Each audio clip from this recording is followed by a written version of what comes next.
হয় বুঝতে পারলাম, কিন্তু এবার যখন তুমি জানতে পেরেছো আমি তোমার সিনিয়র, তাহলে এখনো সালাম দিচ্ছ না কেন?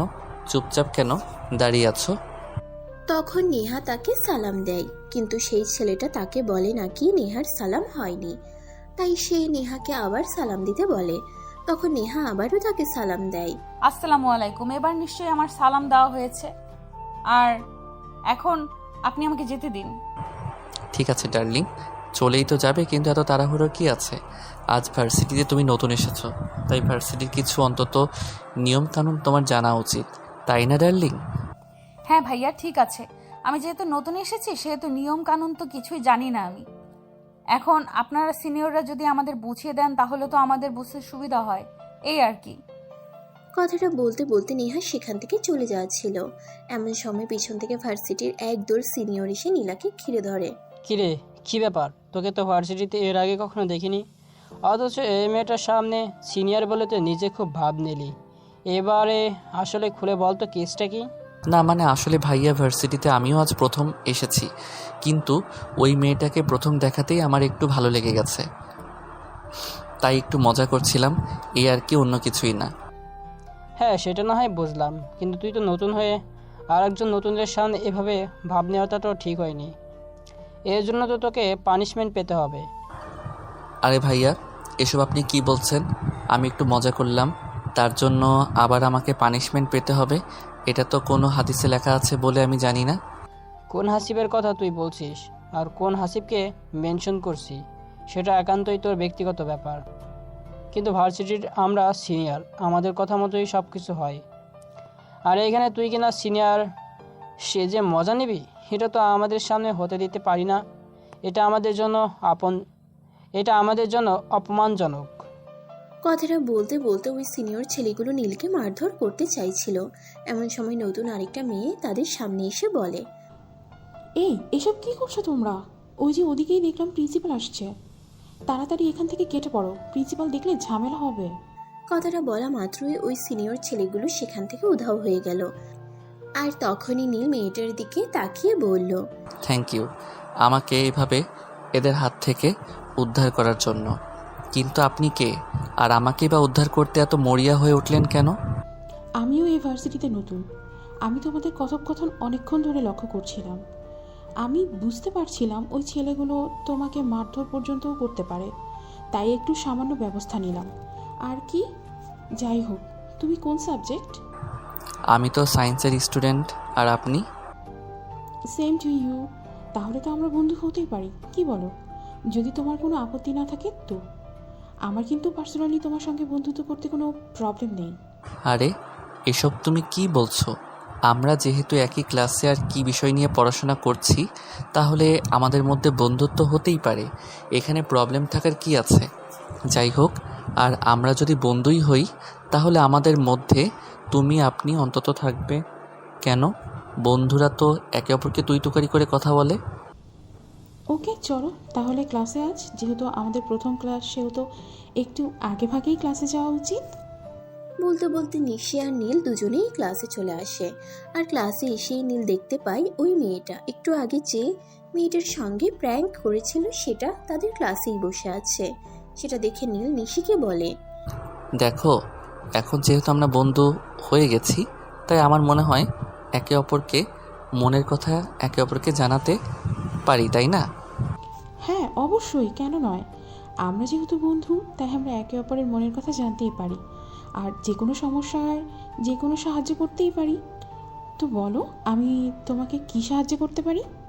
ওই যে হিজাব পরা মেয়েটা দেখতে পাচ্ছিস, ওই মেয়েটাকে আমি তখন প্র্যাঙ্ক করেছিলাম। আসলে ওই মেয়েটাকে আমার প্রথম দেখাতে ভালো লেগে গেছিলো, বলতে পারিস লাভ অ্যাট ফার্স্ট সাইট। তাই তো আমি মেয়েটার সঙ্গে একটু মজা নিচ্ছিলাম, এমন সময় হুট করে কোথা থেকে ওই সিনিয়রের দল উড়ে এসে জুড়ে বসবে, সেটা তো আমি বুঝতে পারিনি। আর তুই তো সেখানেই ভুলটা করেছিস। কাউকে পছন্দ হলে এভাবে তার সঙ্গে মজা নিতে হয় না, আর ভার্সিটিতে মোটেই নয়। কারণ এখানে সবাই পড়াশোনা করতে আসে না, কেউ আসে মাস্তানি করতে, আর তুই সেই মাস্তানের পাল্লায় পড়ে গিয়েছিলে। যাই হোক, কোনো রকমে আমি বুঝতে পেরে সেখান থেকে তোকে বাঁচিয়ে নিয়ে চলে আসলাম। হ্যাঁ রে দোস্ত, আমি বুঝতে পেরেছি বিষয়টা আমার ভুল হয়েছে, কিন্তু এখন কিভাবে কি করলে সব কিছু ঠিক করা যায় তুই আমাকে সেটাই বল না। আসলে সত্যি কথা বলছি, তোকে এই মেয়েটাকে আমার প্রথম দেখাতেই ভালো লেগে গেছে। এভাবে হুটহাট করে তো কিছুই হয় না দোস্ত। ঠিক আছে, তুই তোর মাথাটা ঠান্ডা কর আর আমাকে চিন্তা করতে দে কিভাবে কি করা যায়, সেটা না হয় আমিই দেখে নিচ্ছি। বলতে বলতে নিশি নেহার কাছে চলে যায় আর নেহার পরিচয় জিজ্ঞাসা করে। তখন নেহা তার পরিচয় নিশিকে দেয় আর নিশিও তার পরিচয় নেহাকে দেয়। আর তখন নিশি নেহাকে বলে, আচ্ছা শোন না, আজকে তো তুমিও ভার্সিটিতে প্রথম এসেছো আর আমিও প্রথম এসেছি। তুমিও তেমন কাউকে চেনো না আর আমিও তেমন কাউকে চিনি না, তাই বলছিলাম কি আমরা কি বেস্ট ফ্রেন্ড হতে পারি? এই তো মেঘনা চাইতেই বৃষ্টির মতো। যেহেতু ভার্সিটিতে এসে আমি তেমন কাউকে কথা বলার জন্য পারছিলাম না, সেখানে তুমি আমার বেস্ট ফ্রেন্ড হতে চাইছো, এইটা তো আমার সৌভাগ্যের ব্যাপার। ওকে ডান, আজ থেকে আমরা বেস্ট ফ্রেন্ড, কথা দিলাম। আজ থেকে সুখে দুঃখে আপদে বিপদে অলওয়েজ আমরা একে অপরের পাশে থাকবো। বলতে বলতে তাদের প্রথম ক্লাসের ঘন্টা পড়ে যায় আর টিচার ক্লাসে চলে আসে।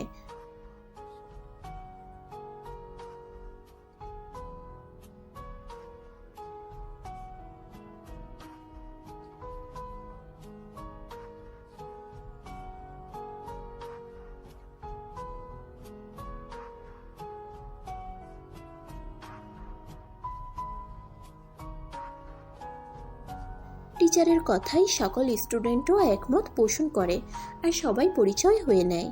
আর তখনই ক্লাসের এক দুষ্টু ছেলে উঠে দাঁড়িয়ে বলে,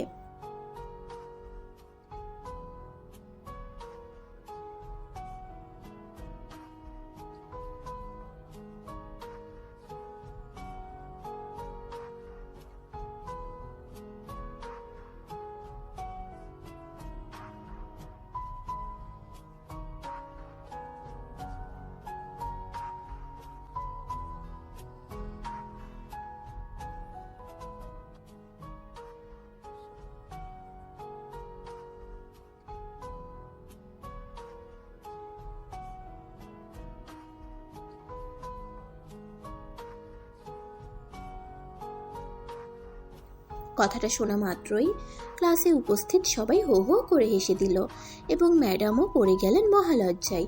তিনি কি বলবেন কিছুই ভেবে পারছেন না, তাই তিনি সকলকে ধমক দিয়ে থামতে বললেন। আর এদিকে নিলয় তো বলেই চলেছে,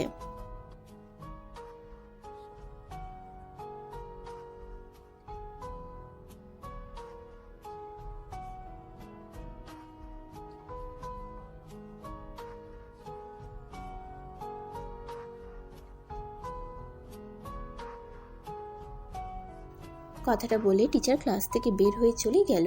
আর এদিকে নিলয়ও কিন্তু হাল ছাড়ার পাত্র নয়। সেই ম্যাডাম ক্লাস থেকে বের হওয়া মাত্রই ক্লাস থেকে বের হয়ে ম্যাডামের পিছন পিছন ম্যাডামের কেবিনে চলে আসলো।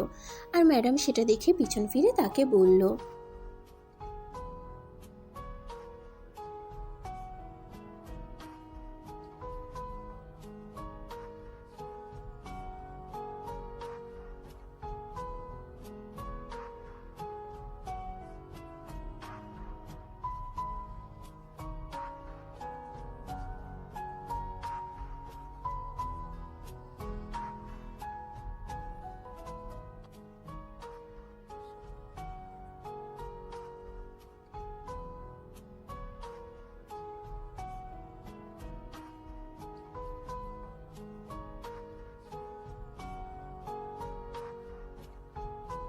কথাটা বলেই টিচার প্রিন্সিপাল স্যারের রুমের দিকে পা বাড়াচ্ছিল।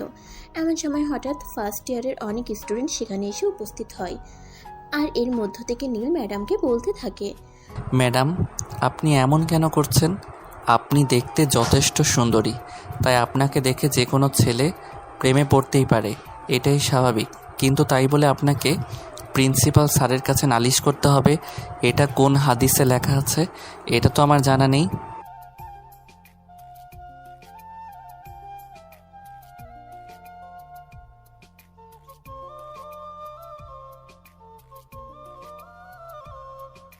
আরে ম্যাডাম, আমি আপনাকে কি বলতে চাইলাম আর আপনি কি বুঝতে চাইছেন, আমি তো সেটাই বুঝতে পারছি না।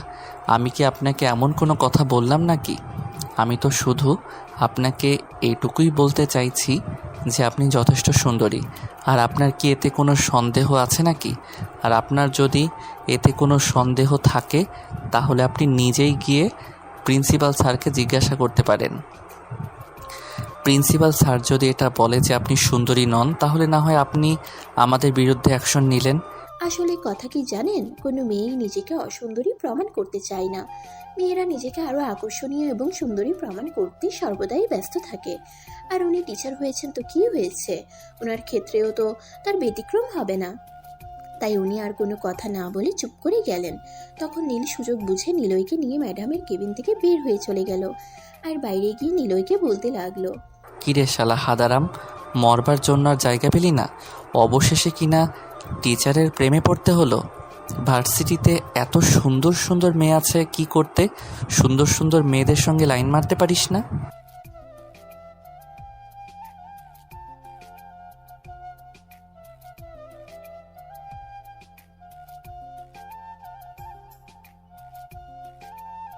হ্যাঁ সেটাই তো, এখনও তোর কোনো দোষ নেই, তুই একদম কচি খোকা। এখন মুখটা বন্ধ করে এখান থেকে যা তো, এইসব ফালতু কথা আমার ভালো লাগে না, সর এখান থেকে। বলেই নীল সেখান থেকে চলে গেল। আর এদিকে নিশি সেখানে এসে উপস্থিত হলো। নিশি এসেই তাকে বলতে লাগে, কি রে, অন্যকে হাজারটা কথা শুনিয়ে দিচ্ছিস কিন্তু নিজেই একটা মেয়ের প্রেমে পড়ে গেছিস।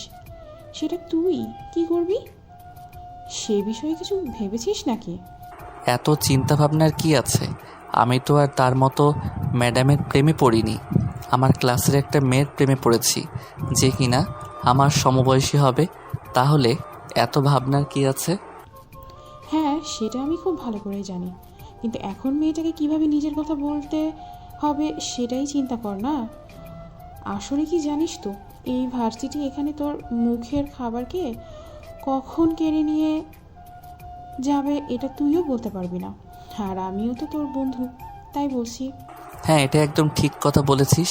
আমি এই বিষয়ে কোনো চাপ নিতে চাই না, আর তুই কোনো চিন্তা করিস না।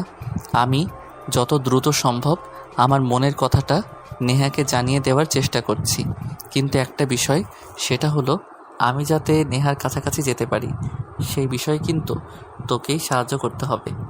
আরে দোস্ত, বললাম তো, আমি যখন তোকে নিজের বন্ধু বানিয়েছি তখন তোকে যত প্রকার সহযোগিতা করতে হয় আমি করব, কোনো সমস্যা নেই। তুই শুধু নিজেকে মানসিকভাবে প্রস্তুত কর। বলতে বলতে নীল আর নিশি সেখান থেকে হাঁটতে শুরু করে। তখনই তাদের চোখ পড়ে নেহা একটু দূরে একা একা দাঁড়িয়ে আছে। তখন নিশি নীলকে বলে, দোস্ত, এটাই সুযোগ হয়েছে, দেখ নিশি একা একা দাঁড়িয়ে আছে, তুই একটু ওর সঙ্গে গিয়ে কথা বলার চেষ্টা কর। একদম বেশি বেশি বাড়াবাড়ি করবি না কিন্তু।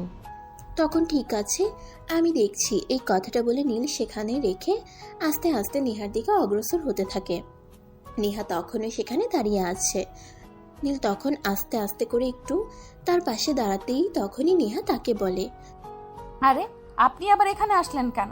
তখন তো আমি শুনলাম সিনিয়র আপনাকে মারধর পর্যন্ত করতে চাইছিল, তাতেও আপনার লজ্জা হয়নি নাকি?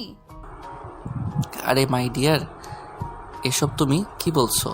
আমি তো তোমার সঙ্গে মজা করছিলাম আর ওদের সাথে মজা করছিলাম।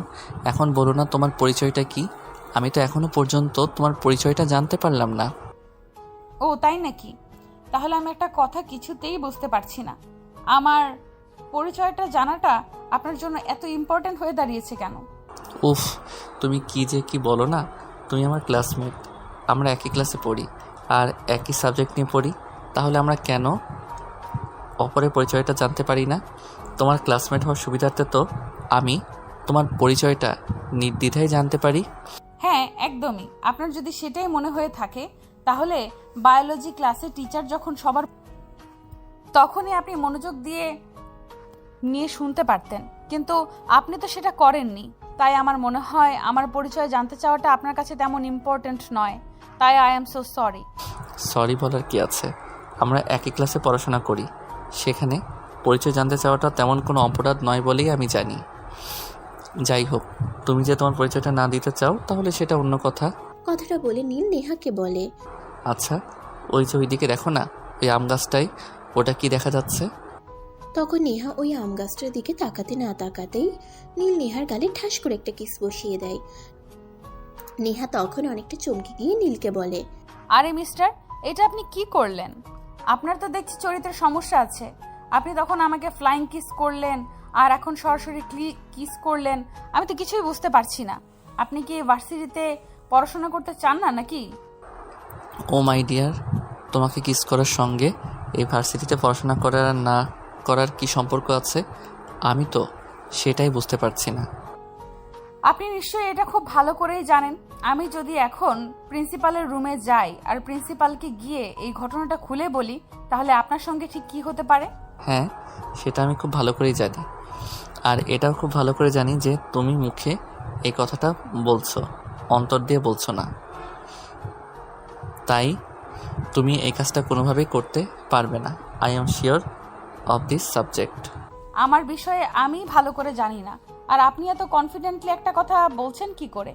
আমি কি করব না করব সেটা তো একান্তই আমি নিজেই খুব ভালো করে জানি, কিন্তু আপনার এত কনফিডেন্স আসছে কোথা থেকে? ভালোবাসা থেকে ডার্লিং, আমি তো তোমাকে প্রথম দেখাতেই ভালোবেসে ফেলেছি। তাই নিজের ভালোবাসার যদি এইটুকু কনফিডেন্স রাখতে না পারি তাহলে আর কি করবো বলো? তাই বলে দিনে দুপুরে এইভাবে পাবলিক প্লেসে আপনি একটা মেয়েকে কিস করবেন? এটা তো হতে পারে না। আমি আপনার নামে সত্যি প্রিন্সিপালের কাছে বিচার দেব। তুমি চেষ্টা করে দেখতে পারো ডার্লিং, কিন্তু তাতে বিশ্বাস কোনো লাভ হবে বলে মনে হয় না। নীল আর নেহা এই বিষয়টা নিয়ে তর্ক করছিল। এমন সময় সেখানে নিশি এসে উপস্থিত হয়।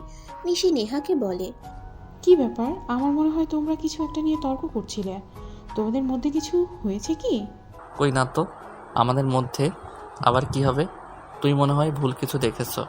যাই হোক, আমরা দুজন একটু কথা বলছি, তুমি এখন আসতে পারো। তখনই নেহা নিশিকে যেতে নিষেধ করে আর সমস্ত ঘটনাটা নিশিকে খুলে বলে। সবটা শুনে নিশি হাসতে হাসতে বলে, আরে বাবা, বেচারি তোমাকে প্রথম দেখাতেই ভালোবেসে ফেলেছে। আর কাউকে ভালোবাসার পর তাকে কিভাবে প্রপোজ করতে হয় সেটা বেচারি জানে না। যেটা জানো না সেটা নিয়ে এক্সপেরিমেন্ট করার কি দরকার?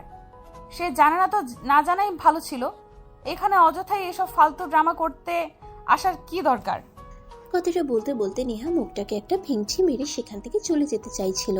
এমন সময় নিশি পেছন থেকে তাকে বলে, এই নেহা শোনো, কি তো ছেলে হিসেবে এতটাও খারাপ নয়। তুমি কিন্তু চাইলে তাকে অ্যাকসেপ্ট করতেই পারো। আর যদি অ্যাকসেপ্ট না করো তাহলে কিন্তু আমায় বলে দিতে পারো। কেন? তোমাকে বলবো কেন?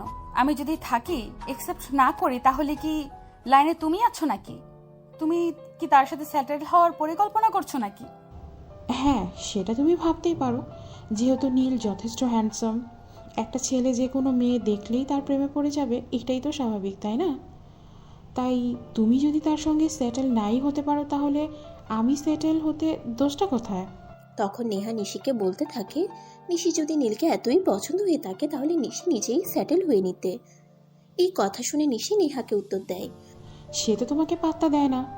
সে যদি তোমাকে পাত্তা দিত আর এমন কোনো প্রপোজাল আমি পেতাম তাহলে নিশ্চয়ই আমি অ্যাকসেপ্ট করে নিতাম, তোমায় বলতামও না। বলতে বলতে যে যার যার মতো সেখান থেকে চলে যায়। আর এদিকে দেখতে দেখতে ভার্সিটিতে বেশ কয়েকদিন কেটে গেল। হঠাৎ একদিন নীল ভীষণ ভালো গান করে। নীল গুনগুন করে গান গাইছিল। এমন সময় হঠাৎ করেই নিশির সেখানে আগমন হয়। আর নিশি এটা শুনেই ভার্সিটির ক্যাম্পাসে থাকা বেশ কিছু স্টুডেন্টকে সেখানে ডেকে নেয় আর বায়না করে বসে নীলের কাছে সবার সামনে নীলকে গান শোনাতে হবে। নিশি নীলকে এমনভাবে রিকোয়েস্ট করছিল, নীল আর সেই রিকোয়েস্ট ফেলতে পারেনি। অ্যাজ এ বেস্ট ফ্রেন্ড নীল গান করছিল। তখন নিশি নীলের কাঁধে হাত রেখে পাশে বসে গান শুনছিল। আর এটা নেহা দেখতে পেল। আর তৎক্ষণাৎ নেহা সেখানে উপস্থিত হয়। নেহা প্রচণ্ড পরিমাণে ক্ষেপে গেছিল, কিন্তু সেটা প্রকাশ না করে নিশিকে বলে, কি ব্যাপার ম্যাডাম? সেদিন তো খুব বড় বড় কথা বলছিলেন, এখন তো দেখছি হিরোর কাঁধে হাত রেখে গান শোনা হচ্ছে। তো সেটেল হয়ে গেছেন নাকি?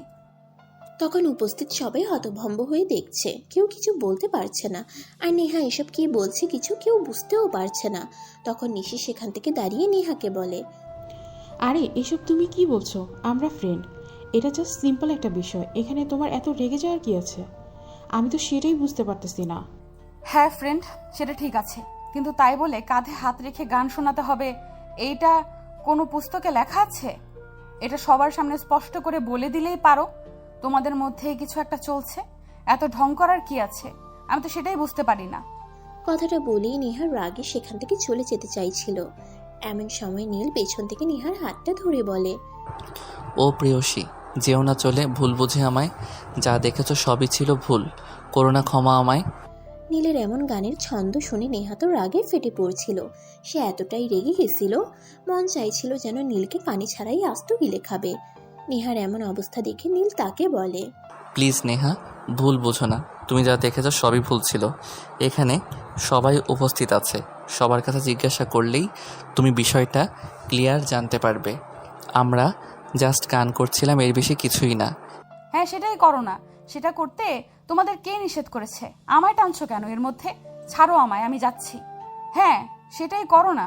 সেটা তোমাদের কে নিষেধ করেছে? আমায় টানছো কেন এর মধ্যে? ছাড়ো আমায়, আমি যাচ্ছি। নেহার কথা শুনে এটা স্পষ্টই বোঝা যাচ্ছে যে নেহা প্রচন্ড পরিমাণে রেগে আছে। এখন যেভাবেই হোক কথা বলে নেহাকে শান্ত করতেই হবে, কিন্তু সেটা কি করে পসিবল? তাই নিশি নেহাকে বলে, দেখো নেহা, তোমার বিষয়টা আমি খুব ভালোভাবেই বুঝতে পারছি। এটা আমি খুব ভালো করে জানি যে তুমি নীলকে ভালোবাসো, আর আমি নীলের কাঁধে হাত রেখেছি বলে তোমার জ্বলছে, তাই না? এই নিশি, দেখো, একদম উল্টাপাল্টা কথা বলবে না। আমি নীলকে ভালোবাসি, সে কথা তোমায় কে বলেছে? আমার বয়ে গেছে এরকম একটা ফালতু ছেলের সঙ্গে নিজেকে সম্পর্কে জড়াতে। এসব উল্টাপাল্টা কথা বলতে আর কখনোই আমার কাছে আসবে না। কথাটা বলতে বলতে নেহা সেখান থেকে চলে যায়। এদিকে নীল আর নিশি ভাবতে থাকে কিভাবে নেহার রাগ ভাঙানো যায়। তখনই নিশি নীলকে তার মাথায় একটা আইডিয়া এসেছে বলে। তখন নীল জানতে চাই কি সেই আইডিয়া। আমার আইডিয়াটা যখন আমি কাজে লাগাবো তখনই তুমি বুঝতে পারবে। এখন শুধু একটু চুপ করে দেখতে থাকো। আর একটা কথা, তুমি কিন্তু এখন কোনোভাবেই নেহাকে নক করতে যাবে না। কিন্তু আমি তো আর একটা দিনও তার সঙ্গে কথা না বলে থাকতে পারি না। তার সঙ্গে কথা বলতে না পারলে আমার নিঃশ্বাস বন্ধ হয়ে আসে। তুমি তো খুব ভালো করে জানো যে আমি একদম আষ্টে পৃষ্ঠে তার সঙ্গে জড়িয়ে আছি। তার সঙ্গে কথা না বলে থাকা নিজের মৃত্যু ডেকে আনা আমার কাছে সমান সমান। তখন নিশি নীলকে বলে, নীলকেই ডিসাইড করতে হবে সে নেহার সঙ্গে পুরোপুরি সম্পর্ক নষ্ট করবে নাকি নেহাকে তার ভুলটা বোঝার সুযোগ করে দেবে। অপরদিকে নেহাও মোটামুটি জেদি একটা মেয়ে বলা চলে। সেও কিন্তু সহজে হার মেনে নেওয়ার মতো পাত্রী নয়। তো দেখা যাক কি হয়। চলুন আপনারাও আমার সঙ্গে। এরপর থেকে নীলের সঙ্গে নিশির মেলামেশাটা একটু বেড়েই চলে। সেটা দেখে নিলয় নিশিকে বলে,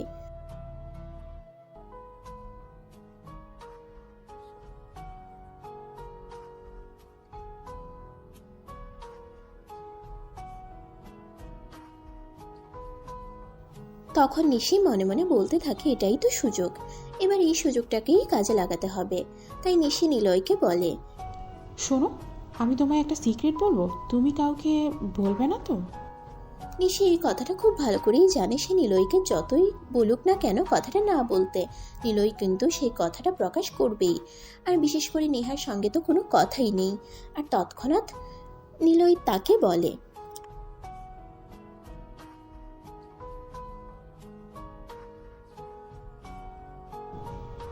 আসলে নেহা তো একদমই আনস্মার্ট একটা মেয়ে। নেহার সঙ্গে কোনো ছেলে সম্পর্কে যেতে পারে নাকি? নেহাকে প্রথম দেখাতে একটুও ভালো লেগেছিল নীলের, কিন্তু আমার মতো স্মার্ট মেয়েকে রেখে কেন নেহার সঙ্গে সম্পর্কে যাবে?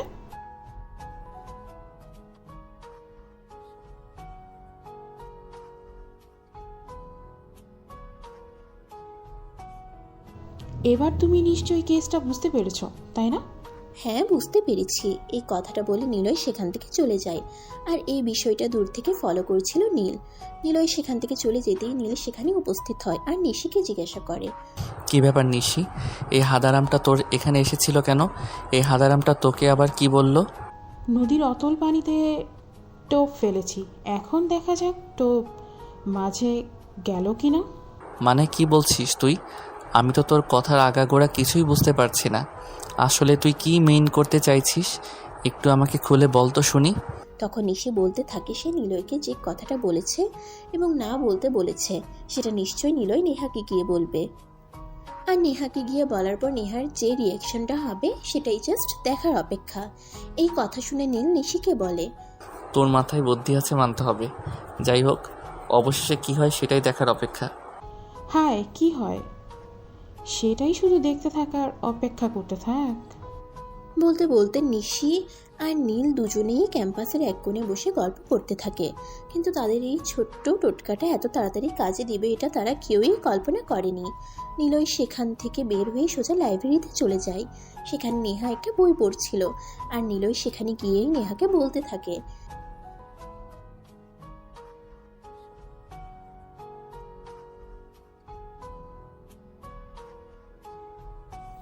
হ্যাঁ, আই এম ফ্রি। বলো কি বলবে।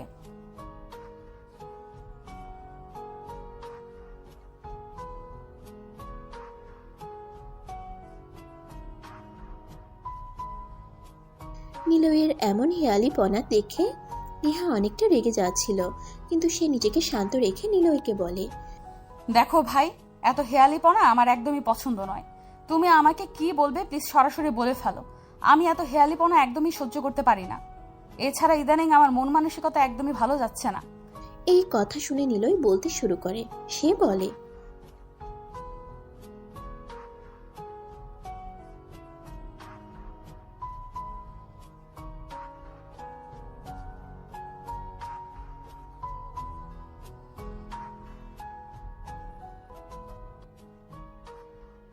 কথাটা শুনে নেহা অনেকটা আঁতকে ওঠে, আর সেই নিলয়কে বলে নিলয় এই বিষয়টা কি করে জানে। তখন নিলয় তাকে উত্তর দেয়,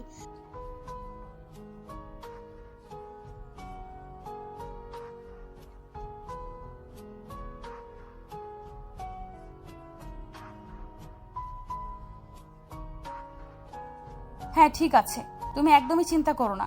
আমি তোমার ব্যাপারে কাউকে কিচ্ছু বলবো না। তুমি এখন আসতে পারো। ঠিক আছে। এই কথাটা বলতে বলতে নিলয় সেখান থেকে চলে যায়। আর নেহার মনে একটা খটকা কাজ করতে থাকে, তবে কি সত্যি সত্যি নিশি আর নীলের মধ্যে কিছু একটা চলছে? যেভাবেই হোক তাকে তো এই বিষয়টা জানতেই হবে, কারণ সেও তো মনে মনে নীলকে ভালোবেসে ফেলেছে। আর একতরফা তো ভালোবাসা যায় না। এখন যদি নিশি আগের মতো কিছু একটা চলে তাহলে তো নীলকে তার ভুলে যেতে হবে। তাই সে ভাবতে থাকে যেভাবেই হোক জানতেই হবে। তখন সে ওখান থেকে উঠে ক্যাম্পাসের দিকে যাচ্ছিল। এমন সময়ই তার চোখ পড়ে নিশি আর নীলের দিকে। সে লক্ষ্য করে তারা দুজন অনেকটা ঘনিষ্ঠ অবস্থায় বসে আছে। তাই সে ভেবেই নেয় নিশি আর নীলের মধ্যে কিছু একটা চলছে। সে নিশি আর নীলকে দেখেও না দেখার ভান করে সেদিক দিয়ে চলে যাচ্ছিল। এমন সময় হঠাৎ নিশি তাকে পেছন থেকে ডাক দেয়। কি ব্যাপার নেহা, তুমি আমাদেরকে দেখতে পেয়েও না দেখার ভান করে চলে যাচ্ছ কেন? এদিকে এসো, বসো, গল্প করি। না ভাই, তোমরা তোমাদের মতোই থাকো না। আমি তোমাদের মধ্যে কাবাব মে হাড্ডি হতে চাই না। আমি আমার মতোই ভালো আছি। কারোর কাছে গিয়ে কারোর বিরক্তির কারণ হতে চাই না। আরে ভাই, এসব তুমি কি বলছো? আর এসব কথা তোমার মাথায় নিশ্চয়ই কেউ ঢুকিয়েছে। বলো তো, এইসব কথা তোমার মাথায় কে ঢুকিয়েছে? আরে বাবা, আমার মাথায় কেউ কোনো কথা ঢুকাতে যাবে কেন? তোমাদেরকে দেখে স্পষ্টই বোঝা যাচ্ছে তোমাদের মধ্যে কিছু একটা চলছে। এখানে তোমরা অন্যজনকে টেনে দোষারোপ কেন করছো? করছি তার একটাই কারণ, আমরা এতটাও ঘনিষ্ঠ অবস্থায় নেই যে আমাদেরকে দেখে কেউ এমন কিছু মিন করতে পারবে।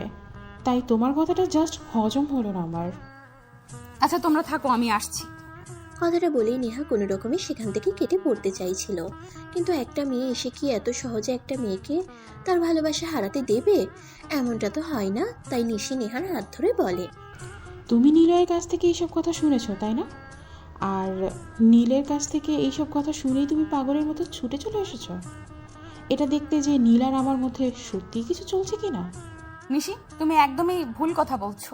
নিলয় আমাকে কিছু বলতে যাবে কেন? নিলয় আমাকে কিছুই বলেনি।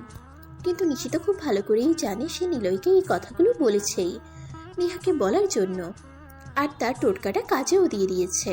এখন যেভাবেই হোক নেহাকে আসল কথাটা জানাতেই হবে, আর রাগটা ভাঙাতে হবে। তাই নিশি নেহাকে বলে, তুমি কি আমার মাথায় হাত রেখে বলতে পারবে তুমি একদম সত্য কথা বলছো? তুমি নিলয়ের কথা শুনে এখানে আসোনি? নেহা তখন অনেকটা থমথমে হয়ে বলে, আরে এসব তুমি কি বলছো? আমি তোমার মাথা ছুঁয়ে কসম করতে যাব কেন? তার মানে আমি যেটা মিন করছি সেটা একদমই সত্যি। তুমি নিলয়ের কথা শুনে এখানে চলে এসেছো। আসলে ওটা সম্পর্ক সাজানো একটা নাটক ছিল, কারণ আমি খুব ভালো করে জানি তুমি নীলকে ভালোবাসো। আর দুজনের মধ্যে একটা ভুল বোঝাবুঝি হয়েছে, আর সেটাও হয়েছে আমার কারণে। তাই সেই ভুল বোঝাবুঝিটা মেটানোর দায়িত্ব একান্তই আমার। সেজন্যই একটা ছোট নাটক করে তোমাকে বোঝাতে হলো যে তুমি সত্যিই নীলকে ভালোবাসো। কথাটা শুনে নেহা মুখ ফসকে বলেই ফেলে। হ্যাঁ ভালোবাসি তো কি হয়েছে, কিন্তু আমি তো একতরফাই ভালোবাসি। আমার ভালোবাসায় তো কখনো আমি কোনো রেসপন্স পাই না। কথাটা শোনা মাত্রই নীল নিশির সামনেই নেহাকে টান দিয়ে তার বুকের সঙ্গে জড়িয়ে নেয় আর তার কপালে আলতো করে একটা ভালোবাসার পরশ এঁকে দিয়ে বলে, এই পাগলি, কে বলেছে তোমাকে তোমার ভালোবাসা একতরফা? আমি তোমায় ভালোবাসি না। আমি তোমায় ভালোবাসি তো প্রচণ্ড পরিমাণে ভালোবাসি, যেটা আমি পৃথিবীর দ্বিতীয় কাউকে দিতে পারবো না। নীলের এমন অবস্থা দেখে নেহা অনেকটা লজ্জায় পড়ে গেল। নীল এমন কিছু করবে সেটা তো নেহার কল্পনায়ও ছিল না। সে কোনো রকমে নীলের থেকে নিজেকে ছাড়িয়ে নিয়ে বলে, তুমি আস্ত একটা ফাজিল। তোমার সঙ্গে আমার কোনো সম্পর্ক নেই। আজকের পর থেকে তোমার সঙ্গে আমার কোনো সম্পর্ক থাকবে না। তুমি আস্ত একটা নির্লজ্জ। আরে বাবা, এত লজ্জা পাওয়ার কিছুই নেই। তোমরা প্রেম করো, আমি আসছি। কথাটা বলে নিশি সেখান থেকে চলে যায় আর তাদের মধ্যে চলতে থাকে প্রেমময় সুখের একটা মুহূর্ত। এরপর দেখতে দেখতে চলে গেল বেশ কয়েকদিন। হঠাৎ একদিন নেহা তার ছোট ভাইকে নিয়ে দোকানে যাচ্ছিল চকলেট কিনতে। এমন সময় সেই রাস্তায় নীল দাঁড়িয়েছিল। এটা নেহা খেয়াল করেনি। নেহা আর তার ভাই পিঠে ছিল। দেখতে দুজনের হাইট প্রায় সমান সমান। এটা দেখে নীল মনে করে ছেলেটা হয়তো অন্য কেউ, তাই নেহার সামনে এসে দাঁড়ায়। যার সামনে দাঁড়িয়ে নেহার গালে ঠাস ঠাস করে দুটো চড় মেরে বলে, এই তোমার ভালোবাসার নমুনা? ভার্সিটিতে তো প্রেম দেখাও, আর এখানে এসে অন্য ছেলেদের হাত ধরে চকলেট কিনে খাও। নিজের বোনের গায়ে কেউ হাত তুলবে এটা কোনো ভাই সহ্য করবে না। তাই নেহার ছোট ভাই নিবান সঙ্গে সঙ্গে নীলের হাত ধরে মুচড়ে দিয়ে বলতে থাকে, এই ছেলে, কে তুমি? আর তোমাকে কে এত বড় সাহস দিয়েছে আমার বোনের গায়ে হাত তোলার?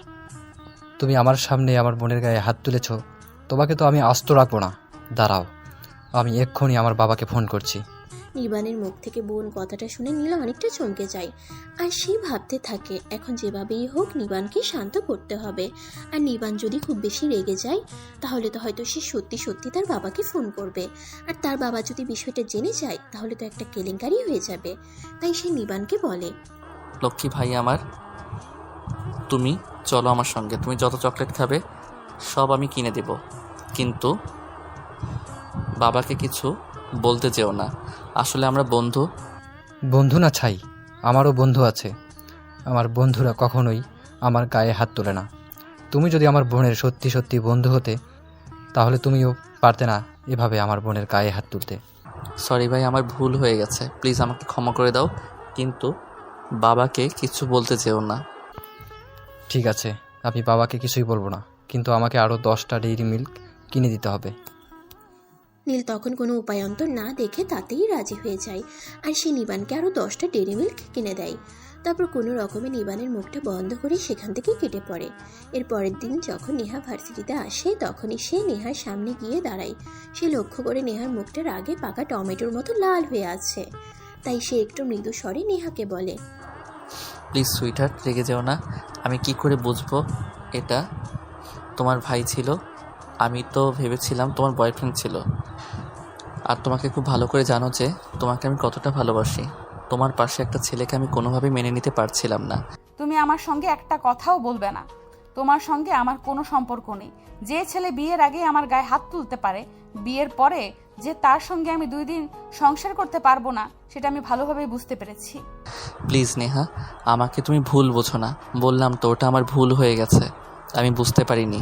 তাই বলে তুমি আমার সঙ্গে এভাবে রাগারাগি করবে নাকি? তো কি করব আমি বলতে পারো? বাসায় যাওয়ার পর থেকে আমার ছোট ভাই বারবার আমাকে শুধু থ্রেট করেই চলেছে। তাকে এটা দিতে হবে, তাকে ওটা দিতে হবে। আমি যদি তার প্রস্তাবে রাজি না হই তাহলে সে বাবার সঙ্গে সব বলে দিবে। যদি বলে দেওয়ার হয় তাহলে বলে দিক, সমস্যা কি? তাতে তো তোমার আর আমার কথাটা আরও সহজ হয়ে যায়। নীলের এমন জ্ঞানহীন কথা শুনে নেহা তো আরও বেশি রেগে যায়। সে নীলকে বলে, তুমি থাকো তোমার মতো, যাচ্ছি আমি। একদম আমার পেছন পেছন আসবে না, ভালো হবে না কিন্তু, বলে দিলাম। কিন্তু নীল তো ভালোভাবেই বুঝতে পারছে না তার উপর রেগে আছে। এখন যেভাবেই হোক রাগ ভাঙাতে হবে। তাই সে নেহার পিছন পিছন আসতে থাকে। এমন সময় নিশি নেহার সামনে এসে দাঁড়ায় আর নেহাকে এমন রাগী চেহারায় দেখে বলে, কি ব্যাপার নেহা, কি হয়েছে? তোমাকে এমন দেখাচ্ছে কেন? তুমি কি নীলের সঙ্গে কোনো ঝামেলা করেছো নাকি? ওইসব আমাকে জিজ্ঞেস করছো কেন? ওইসব বিষয়ে তুমি নীলকে জিজ্ঞেস করলেই তো জানতে পারো। আমার চাইতে নীল তো তোমার ভালো বন্ধু, তাই না? প্লিজ আমাকে এইসব বিষয়ে কিছু জিজ্ঞেস করবে না। আরে এসব তুমি কি বলছো নীল? আমার বন্ধু সেটা আমি স্বীকার করি, কিন্তু তাই বলে তোমার চাইতে ভালো বন্ধু সেটা তো আমি কখনোই বলিনি। বলো না প্লিজ, কি হয়েছে তোমাদের দুজনের মধ্যে?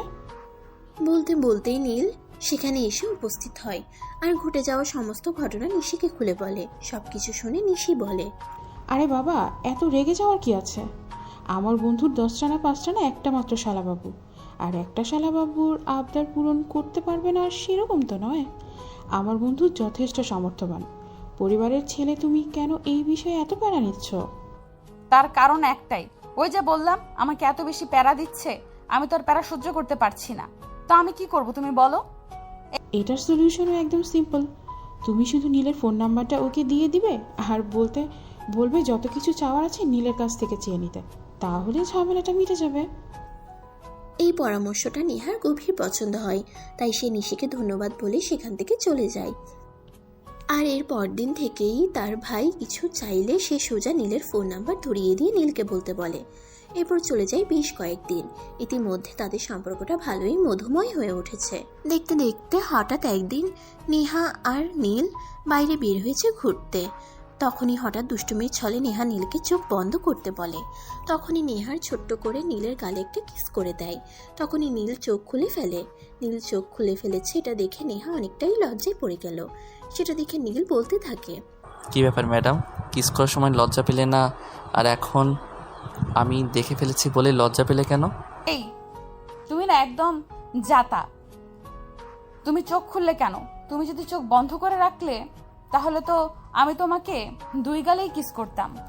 এই কথাটা শুনে নীল আবেগে আপ্লুত হয়ে বলতে থাকে, ও তাই নাকি? আচ্ছা ঠিক আছে, আমি আবারও চোখটা বন্ধ করছি। তাহলে তুমি আমার পাওনাটা দিয়ে দাও। একদমই নয়, আর কিছুই হবে না। যাও তো এখান থেকে, তুমি একদম জাতা। কথাটা বলেই নেহা নীলকে ধাক্কা দিয়ে সরিয়ে দিয়ে সেখান থেকে চলে আসে। এরপর চলে যায় আরও বেশ কিছু দিন। ইতিমধ্যে ভার্সিটির অনেকেই তাদের সম্পর্কের কথা জানে, কিন্তু সেই কথা ভার্সিটির প্রিন্সিপাল পর্যন্ত পৌঁছে যাবে সেটা তারা ভাবতে পারেনি। দেখতে দেখতে একটা বছর কেটে গেল। তাদের ফার্স্ট ইয়ারের রেজাল্ট দেওয়ার কথা আজ। সবাই অধীর আগ্রহে অপেক্ষা করেছে রেজাল্ট শোনার জন্য। কিছুক্ষণের মধ্যেই বায়োলজি টিচার তাদের রেজাল্ট শিট নিয়ে ক্লাসে আসলো এবং সবাইকে তাদের রেজাল্ট জানালো। সবশেষে তিনি নীলকে ডাকলেন। নীল এবারের পরীক্ষায় বরাবরের তুলনায় অনেক কম মার্কস পেয়েছে, তাই টিচার তাকে বললেন,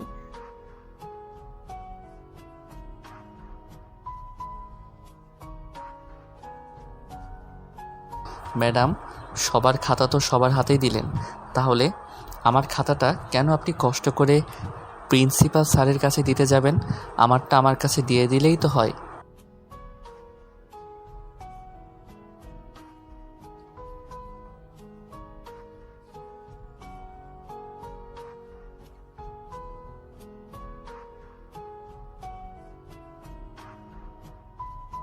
কথাটা বলে বায়োলজি টিচার ক্লাস থেকে বের হয়ে চলে গেলেন। যদিও ক্লাসের সবাই অনেক রিকোয়েস্ট করেছিল নীলের খাতাটা নীলকে দিয়ে দেওয়ার জন্য, কিন্তু বায়োলজি টিচার সেই কথাই শুনলেন না। তাই নীলকে বাধ্য হয়ে প্রিন্সিপাল স্যারের কেবিনে যেতে হলো। May I come in sir? হ্যাঁ, ভেতরে এসো। তোমার বিষয়ে আমি এসব কি শুনছি। আমি তোমাকে যখন ইউনিভার্সিটিতে এডমিশন করেছিলাম তখন জানতাম তুমি যথেষ্ট ভালো এবং মেধাবী একটা ছাত্র, কিন্তু তোমার পরিণাম এই হবে আমি ভাবতে পারিনি। স্যারের কথা শুনে নীল কোনো কথা না বলে চুপচাপ দাঁড়িয়েছিল। নীলের এমন অবস্থা দেখে প্রিন্সিপাল স্যার অনেকটাই রেগে গেলেন। তাই প্রিন্সিপাল স্যার তাকে ধমক দিয়ে বলল, কি ব্যাপার? আমি তোমাকে কিছু জিজ্ঞেস করেছি, তুমি আমার কথার উত্তর দিচ্ছ না কেন? নাকি আমার কথার উত্তর দেওয়ার প্রয়োজন তুমি মনে করছো না? না মানে স্যার, আমি কি বলবো সেটাই ভেবে পাচ্ছি না, তাই চুপচাপ দাঁড়িয়ে আছি। এখন তুমি আমাকে কি উত্তর দেবে সেটা ভেবে পাচ্ছ না? কিন্তু যখন প্রেম করো তখন তো আর আমাকে বা পরিবারের কাউকে জিজ্ঞেস করার প্রয়োজনটাও মনে করো না। প্রেম তো খুব ভালোই করতে পারো। ভালো প্রেমিক পুরুষ, তুমি রোমান্টিকও বলা চলে। স্যার, এখানে আমি পড়াশোনার বিষয়ে আলোচনা করতে এসেছি, প্রেমের বিষয়ে নয়। নীলের এমন কথা শুনে প্রিন্সিপাল অনেকটা ক্ষেপে গিয়ে বলল, কথা শুনে মনে হচ্ছে আমি কোনো জমিদার বংশের নাতির সঙ্গে কথা বলছি, তাই না? ঠিক আছে, তুমি তোমার বাবাকে বলো আমার কাছ থেকে সাইন করে এই খাতাটা নিয়ে যেতে। আমি তোমার কাছে না দেব এই খাতা, না দেব তোমার মার্কশিট। প্রিন্সিপালের কথা শুনে নীল বুঝতে পারে তার বিপদ আসন্ন। তাই যেভাবেই হোক প্রিন্সিপালকে বুঝিয়ে বাজিয়ে খাতাটা নিয়ে নিতে হবে, তারপর যা হয় দেখা যাবে। কিন্তু প্রিন্সিপাল প্রচণ্ড পরিমাণে রেগে গেছে, সে কোনোভাবেই নীলের হাতে তার খাতা ট্রান্সফার করবে না। তাই নীল কোনো উপায় অন্তর না দেখে প্রিন্সিপালের কেবিন থেকে বের হয়ে আসে, আর তখনই নিশি সেখানে উপস্থিত হয়। কি ব্যাপার দোস্ত, কি হয়েছে? প্রিন্সিপাল তোকে খাতা দেয়নি? তখন নীল নিশিকে একটু আগে ঘটে যাওয়া ঘটনাটা শেয়ার করে, আর সবকিছু শুনে নিশি বলে, দোস্ত তুইও না পারিস বলে এই সামান্য একটা বিষয় নিয়ে এত চিন্তা করতে হয় নাকি? তুই এটা আমার উপরে ছেড়ে দে, আমি তোকে যেভাবে কাজ করতে বলি সেভাবেই কর। হ্যাঁ, সেটা না হয় বুঝলাম, কিন্তু কিভাবে কি করব সেটা তো বলবি। সময় হলে সব জানতে পারবি, এখন শুধু আমি যেভাবে যা করতে বলি তুই শুধু তাই কর। অতঃপর নিশি নীলকে বলে, নিশির বড় ভাই পুলিশ ইন্সপেক্টর, সে এই থানাতেই আছে, আর সে যদি তার ভাইকে বিষয়টা একটু খুলে বলে তাহলে তার ভাই যত স্মুথলি সম্ভব বিষয়টা সমাধান করে দেবে। সবকিছু শুনে নীল রাজি হয়ে যায়, আর তারপরেই তারা এই মিশনে নেমে পড়ে। অতঃপর নিশি নীলকে বলে, নিশির বড় ভাই পুলিশ ইন্সপেক্টর এবং সেই থানাতেই আছে, আর সে যদি তার ভাইকে বিষয়টা একটু খুলে বলে তাহলে তার ভাই যতই স্মুথলি সম্ভব বিষয়টা সমাধান করে দেবে। সব কিছু শুনে নীল রাজি হয়ে যায়, আর তারপরে তারা এই মিশনে নেমে পড়ে। আর তাই সেদিন রাতের বেলা নিশির বড় ভাই যখন বাড়িতে আসে তখন নিশি তার সঙ্গে বিষয়টা শেয়ার করে। দেখো ভাইয়া, ছেলেটা পড়াশোনায় খুবই ভালো এবং আমার খুব ভালো বন্ধু, শুধু একটু প্রেমের সমস্যা হয়েছে তো তাই একটু পড়াশোনায় অমনোযোগী হয়ে গেছে, তাই প্রিন্সিপালকেও ওর খাতা দিচ্ছে না। এখন যেভাবেই হোক বিষয়টা তোমাকে একটু সমাধান করতেই হবে ভাইয়া। লক্ষ্মী বোন আমার, তুমি কোনো চিন্তা করো না, আমি আছি কি করতেই। আমি থাকতে তোমার বন্ধুর এত বড় একটা ক্ষতি হয়ে যাবে এটা তো আমি কখনই হতে দেব না। তুমি এই বিষয়টা আমার উপর ছেড়ে দাও, আমি দেখছি কি করা যায়। ওকে ভাইয়া, থ্যাংক ইউ সো মাচ। আমি খুব ভালো করে জানতাম আমার কথা শুনবে, আর তোমার মতো ভাইয়া যার আছে তার কি কোনো সমস্যা থাকতে পারে? হ্যাঁ বুঝতে পেরেছি, এখন কথা না বাড়ি এখান থেকে কেটে পড়ো আর নিজের রুমে গিয়ে পড়তে বসো। আর একটা কথা, বন্ধুর প্রেম ঠিক করে দিতে গিয়ে তুমি কিন্তু আমার প্রেমে পড়ে যেও না, বলে দিলাম। তুমি খুব ভালো করেই জানো এইসব প্রেম টেম আমি মেনে নিতে পারবো না। আরে ভাইয়া, তুমি যে কি বলো না, তুমি একদমই চিন্তা করো না। তুমি খুব ভালো করে জানো তোমার এই আমড়া কাঠের ঢেকি বোনকে দিয়ে প্রেমটা কখনোই হয়ে উঠবে না। তাই এইসব ফালতু মার্কা কথা চিন্তা ভাবনা করার কোনো প্রয়োজন নেই। তুমি শুধু আমার বন্ধুর কেসটা সলভ করে দাও। ওকে মাই ডিয়ার সুইট সিস্টার, তুমি শুধু তোমার বন্ধুকে আগামীকাল সকালে আমার অফিসে চলে আসতে বলো, আর আমি যেভাবে কাজ করতে বলবো সেইভাবেই করতে বলো। তারপর নিশি আর কোনো কথা না বলে নিজের রুমে চলে যায়, আর সঙ্গে সঙ্গেই নীলকে ফোন করে, আর নীলকে ফোন করে সব কিছু জানিয়ে দেয় কিভাবে কী করতে হবে। পরের দিন সকাল 10টা বাজতে বাজতেই নীল সেখানে উপস্থিত হয়, আর তখন নিশির বড় ভাই তাকে বুঝিয়ে বলে কিভাবে কি করতে হবে না হবে। আর সব কিছু বুঝে পড়া হয়ে গেলে সঙ্গে সঙ্গেই নীল নিজের ইউনিভার্সিটির প্রিন্সিপালকে ফোন করা হয় থানার আসবার জন্য। ফোন পেয়ে প্রিন্সিপাল অনেক চিন্তায় পড়ে যায়, কারণ সে ভাবতেই পারে না কি এমন হয়েছে যার জন্য তাকে আর্জেন্টলি থানায় যেতে হচ্ছে। সে তো এমন কিছুই ভাবতেই পারছে না। যাই হোক, মনে আর মাথায় হাজারটা চিন্তা নিয়ে তাদের ইউনিভার্সিটির প্রিন্সিপাল থানায় এসে হাজির হয়, আর সেখানে নীলকে দেখে তিনি অনেকটা অবাক হন। তিনি নীলকে জিজ্ঞাসা করেন, কি ব্যাপার নীল, তুমি এখানে কেন? আবার কোনো অকাজ ঘটেছে নাকি যার জন্য তারা ইন্সপেক্টর আমাকে ডেকে পাঠিয়েছে? প্রিন্সিপাল স্যারের মুখ থেকে এমন কথা শুনে পাশ থেকে নিশির বড় ভাই বলতে শুরু করে, কেন প্রিন্সিপাল সাহেব, আপনার ছাত্র কোনো কাজ ঘটালে তার জন্য আপনাকে কেন ডেকে পাঠাবো? তার জন্য তার পরিবার রয়েছে, আমি তার পরিবারকে ডেকে পাঠাতে পারি, কিন্তু আপনার এমন কেন মনে হচ্ছে? না মানে ইন্সপেক্টর, সকাল সকাল আপনি আমাকে ডেকে পাঠালেন আর আমি এখানে এসে এই হাদারামটাকে দেখতে পাচ্ছি, তাই জিজ্ঞেস করলাম আর কি। যাই হোক ইন্সপেক্টর, আপনি আমাকে এটা বলুন যে আপনি আমাকে কেন এখানে ডেকে পাঠিয়েছেন? কেন আপনার খুব বেশি তাড়া আছে নাকি? আপনি তো এই সবেমাত্র আসলেন, বসেন, আপনাকে চা কফি কিছু অফার করি, তারপর না হয় কাজের কথা বলা যাবে। আমার হাতে এতটা সময় নেই, আপনি চা কফি অর্ডার করবেন আর আমি সেটা অ্যাকসেপ্ট করব। একটু পর ইউনিভার্সিটিতে ক্লাস শুরু হবে, তাই আমাকে সময়ের আগে ইউনিভার্সিটিতে পৌঁছাতে হবে। এবার বলুন তো আপনি কি বলবেন? আপনার সামনে যে ছেলেটা দাঁড়িয়ে আছে তাকে আপনি নিশ্চয়ই খুব ভালো করে চিনেন, কারণ সে আপনার ইউনিভার্সিটিতে পড়াশোনা করে। তবে এখন কথা হচ্ছে এই ছেলেটা সুইসাইড করতে গিয়েছিল। সুইসাইড করতে গিয়েছিল, এই কথাটা শুনে প্রিন্সিপাল স্যার বসা থেকে উঠে দাঁড়িয়ে যেন তিনি পা পিছলে চলে গেলেন আর অবাক হয়ে জিজ্ঞাসা করলেন, আরে এসব আপনি কি বলছেন? এই ছেলেটা সুইসাইড করতে গিয়েছিল মানে আপনি কি মিন করতে চাইছেন? আমি তো কিছুই বুঝতে পারছি না। কেন এখানে না বুঝতে পারার কি আছে? আমি তো সহজ বাংলা ভাষা বলতেছি। এই ছেলেটা সুইসাইড করতে গিয়েছিল। তাহলে আপনি আমার সহজ বাংলা কথা বুঝতে পারছেন না কেন? হ্যাঁ, আমি তো এই কথাটা বুঝতেই পারছি না। সুইসাইড আর এই ছেলেটা কিন্তু কেন? এই ছেলের জীবনে কিসের অভাব? সবকিছুই তো আছে, তাহলে সুইসাইড কিসের জন্য? হ্যাঁ, আপনার মতো আমিও অবাক হয়েছিলাম যখন প্রথমবার এই কথাটা শুনেছিলাম, কিন্তু কথাটার পরিপ্রেক্ষিতে যখন তার বর্ণনা শুনলাম তখন কিন্তু আমার অবাক আর কাজ করেনি। হ্যাঁ ইন্সপেক্টর, বিশ্বাস করুন আমি এই কথাটা ভাবতে পারছি না এই ছেলেটা সুইসাইড করতে পারে। যাই হোক, এই ছেলে যদি সুইসাইড করার চিন্তা ভাবনাও করেও থাকে তাহলে তো আপনার উচিত আপনি বিষয়টা জানার পর তার পরিবারের সঙ্গে শেয়ার করা। তার পরিবার হয়তো বিষয়টা খুব ভালোভাবে হ্যান্ডেল করতে পারবে, কিন্তু আপনি সেটা না করে আমাকে একে পাঠিয়েছেন কেন? তার কারণ হলো এই বিষয়টা তার পরিবারকে নয় আপনাকে জানানোর উচিত। আপনিই পারবেন এই বিষয়টা একমাত্র সমাধান করতে। আর আমি মনে করি তার পরিবারের সঙ্গে যদি বিষয়টা শেয়ার করি তাহলে হিতে বিপরীত হতে পারে। মানে আপনি কি বলছেন? আমি কিন্তু আপনার কথা আগাগোড়া কিছুই বুঝতে পারছি না। আপনি দয়া করে বিষয়টা খুলে বলেন, আমার কিন্তু এখন মাথা ঘোরাচ্ছে। দাঁড়ান, এত তাড়াতাড়ি মাথা ঘুরিয়ে গেলে চলবে নাকি? আস্তে আস্তে সবটা শুনুন, তারপর আপনার মাথায় যা করা তাই করুক। ইন্সপেক্টরের মুখ থেকে এই কথা শুনে প্রিন্সিপাল স্যার কোনো রকমে একটা চেয়ার টেনে বসে পড়ে আর তারপর বলতে থাকে, আচ্ছা ঠিক আছে, সেটা না হয় বুঝলাম, কিন্তু বিষয়টা কি হয়েছে আপনি দয়া করে বিষয়টা একটু খুলে বলুন, তা না হলে কিন্তু আমি কিছুই বুঝতে পারছি না। গতকাল এই ছেলেটার ক্লাসে পরীক্ষার খাতা দেওয়া হয়েছে, কিন্তু আপনি এই ছেলেটাকে তার খাতা দেননি, কারণ সে পরীক্ষায় ফেল করেছে। যথেষ্ট কারণ রয়েছে। আর আপনি কি মনে করেছেন ছেলেটা ফেল করেছে তার জন্য এর দায়ভার শুধুমাত্র এই ছেলেটাই? কিন্তু আমি বলবো শুধুমাত্র এই ছেলেটার দায়ভার নয়, আপনাদেরও দায়ভার রয়েছে। আপনারা যদি ঠিকমতো ক্লাস করাতেন, ঠিকমতো ক্লাসের পড়া ক্লাসে আদায় করতেন, তাহলে হয়তো এইটা হতো না। আমি কিন্তু আপনার কথা কিছুই বুঝতে পারছি না। একটা স্টুডেন্ট পরীক্ষা ফেল করেছে, এর জন্য এর দায়ভার কি তার টিচারের? এটা কিভাবে সম্ভব?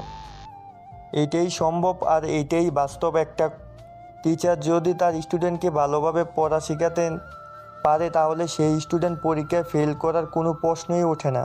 আর এখন কথা হচ্ছে এই ছেলেটার পরীক্ষায় ফেল করেছে বলে সুইসাইড করতে গিয়েছিল।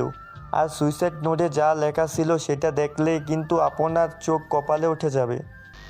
মানে এসব আপনি কি বলছেন? সবকিছু তো আমার মাথার উপর দিয়ে যাচ্ছে। তখন নিশির বড় ভাই আরও অনেক কথা বলে সবকিছু শুনে প্রিন্সিপাল স্যার বলে, আচ্ছা ঠিক আছে ইন্সপেক্টর, আপনাকে আর কিছু বলতে হবে না, আমি বুঝতে পেরেছি বিষয়টা। এখন যা করার আমি করব, আপনাকে কোনো চিন্তা করতে হবে না। কথাটা বলতে বলতে প্রিন্সিপাল স্যার সেখান থেকে উঠে দাঁড়ায় এবং নীলের কাঁধে হাত রেখে বলতে থাকে, I am so sorry my dear son. সত্যি আমি বুঝতে পারিনি বিষয়টাকে তুমি এত দূর করাবে। প্লিজ, যা হয়েছে সব ভুলে যাও। আমিও তোমার খাতাটাকে ঠিক করে দেখব, কিন্তু তুমি এমন কাজ ভুলেও করো না। আমার কি দোষ? আমি কি করব?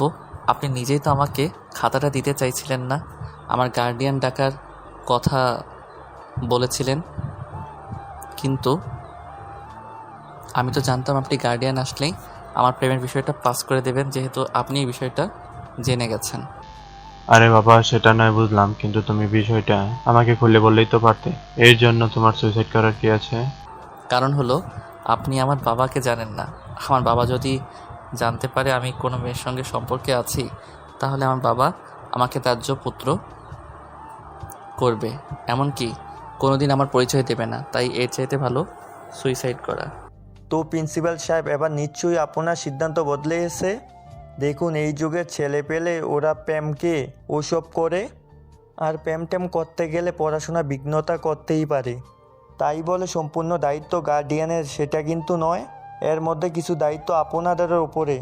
পুলিশ ইন্সপেক্টরের কথা শুনে প্রিন্সিপাল স্যার মাথা নাড়িয়ে হ্যাঁ সূচক সম্মতি জানায় আর তারপর তিনি নীলকে বলেন তিনি আর কখনোই এরকম করবেন না। তবে নিশি আর তার ভাইয়ের প্ল্যান ছিল অন্য কিছু, কারণ নীল হচ্ছে নিজের একমাত্র ক্লোজ ফ্রেন্ড। বন্ধুর বিপদে তাকে পাশে দাঁড়াতেই হবে। তাই নিশি তার ভাইকে আরও একটা কাজ করতে বলে রেখেছিল। চলুন জেনে আসা যাক। আপনি কেন প্রিন্সিপাল সাহেব, আমি আপনাকে আরও একটা কথা বলতে চাই। সেই কাজটা কিন্তু আপনাকেই করে দিতে হবে। আপনি ছাড়া এই কাজটা কেউ সলভ করতে পারবে না। আর আপনি যদি সেই কাজটা না করে দিতে পারেন তাহলে কিন্তু নীল সত্যি সত্যি সুইসাইড করবে। আর তার জন্য দায়ী থাকবেন আপনি, কারণ সে অলরেডি সুইসাইড নোট লিখে রেখেছে। মানে এসব কি বলছেন আপনি? আমি কিন্তু সত্যি কিছু বুঝতে পারছি না। আমাকে কি করতে হবে? আর নীল সুসাইড নোট লিখে রেখেছে মানে? তখন নিশির বড় ভাই মহিলা কনস্টেবলকে ডেকে নেয় আর তারপর ওই কনস্টেবলকে বলে, কনস্টেবল, আপনাকে যে একটু আগে আমি একটা সুইসাইড নোট দিয়েছিলাম সেটা আপনি কোথায় রেখেছেন, নিয়ে আসেন তো। 1 মিনিট ওয়েট করুন স্যার, ওটা আমি আমার ডয়ারেই রেখেছি, এক্ষুনি নিয়ে আসছি। যদিও সবকিছু আগে থেকেই প্ল্যান করা। এই কথাটা বলতে বলতে মহিলা কনস্টেবল সেখান থেকে চলে যায়। আর কিছুক্ষণ পর একটা কাগজ নিয়ে ফিরে আসে। কাগজের ভিতর সম্পূর্ণ লেখাটা ছিল নিশির ভাইয়ের হাতের। কনস্টেবল সেটা নিয়ে এসে নিশির ভাইয়ের দিকে এগিয়ে দিয়ে বলতে থাকে, স্যার এই নিন, এটাই সেই সুসাইড নোট যেটা আপনি আমাকে রাখতে দিয়েছিলেন। এই কাগজে কি লেখা আছে এটা আপনি ওনাকে একটু দয়া করে পড়ে শোনান। ইন্সপেক্টরের আদেশ পাওয়া মাত্রই কনস্টেবল ওই কাগজটা খুলে পড়তে শুরু করে। শ্রদ্ধেয় বাবা মা, আমি সুস্থ এবং সম্পূর্ণ সদ্জ্ঞানী বলছি। প্রিন্সিপাল স্যারের সাথে আমার কোনো কালে সেরকম কোনো শত্রুতা ছিল না, কিন্তু ইদানিং তিনি আমাকে সহ্যই করতে পারেন না। প্রিন্সিপাল স্যারের সাথে আমার ভার্সিটিতে উনি আমাকে নানাভাবে অপমান করেন। এখন তো উনি আমাকে কোনো একটা মেয়ের সঙ্গে বাজে সম্পর্ক আছে ইঙ্গিত করছেন। আমি এসব কিছু সহ্য করতে না পেরে আত্মহত্যা করছি। আমার এই আত্মহত্যার জন্য শুধুমাত্র প্রিন্সিপাল স্যার দায়ী। আমি তোমাদের ছেড়ে চলে যাচ্ছি, তোমরা ভালো থেকো, কিন্তু প্রিন্সিপাল স্যারকে কখনো ক্ষমা করো না, যাতে উনি আমার মতো অন্য কারো জীবন নিয়ে খেলার সাহস না পান। কথাটা শুনেই যেন প্রিন্সিপাল স্যারের পায়ের নিচ থেকে মাটি একদম সরে যাচ্ছিল। উনি কী করবেন কিছুই ভেবে পাচ্ছেন না। তখনই নিশির বড় ভাই ওনাকে বলে, তো প্রিন্সিপাল সাহেব, এবার নিশ্চয়ই আপনি বিষয়টা বুঝতে পেরেছেন। এবার আপনি নিজেই বলুন আপনার সিদ্ধান্ত কি। আমি সবটাই বুঝতে পেরেছি, কিন্তু নীল আমাকে এভাবে দোষারোপ করবে এটা আমি ভাবতে পারিনি। তার একটা মেয়ের সঙ্গে সম্পর্ক রয়েছে সেটা আমি জানি, কিন্তু তাই বলে সে আমাকে এভাবে অপবাদ দেবে এটা তো কল্পনার বাইরেই ছিল। দেখুন, যেটা হওয়ার সেটা হয়ে গেছে, কিন্তু এখন যেটা হবে সেটা কিন্তু একমাত্র আপনার হাতেই রয়েছে। আপনি নিজেই সিদ্ধান্ত নিন আপনি কি করবেন। ওকে, ঠিক আছে, কোনো সমস্যা নেই। আমি নীলকে এই ব্যাপারে সম্পূর্ণ সহযোগিতা করব, কিন্তু আপনাকে রিকোয়েস্ট করে বলছি আপনি এবং নীল দয়া করে আমাকে মার্ডার কেসে ফাঁসাবেন না। আমার স্ত্রী সন্তান আছে, সংসার আছে। আমি চাই না আমার কারণে কারোর বদনাম হোক, বা আমি না থাকাকালীন আমার সন্তানের কোনো একটা কিছু নিয়ে কষ্ট করুক। হ্যাঁ, আমিও সেটাই বলছি, যাতে কারোর কোনো সমস্যা না হয়। তাই আপনি এই ব্যাপারটা একটু দেখবেন, তাহলেই হয়ে যাবে, আর কিছুই করতে হবে না।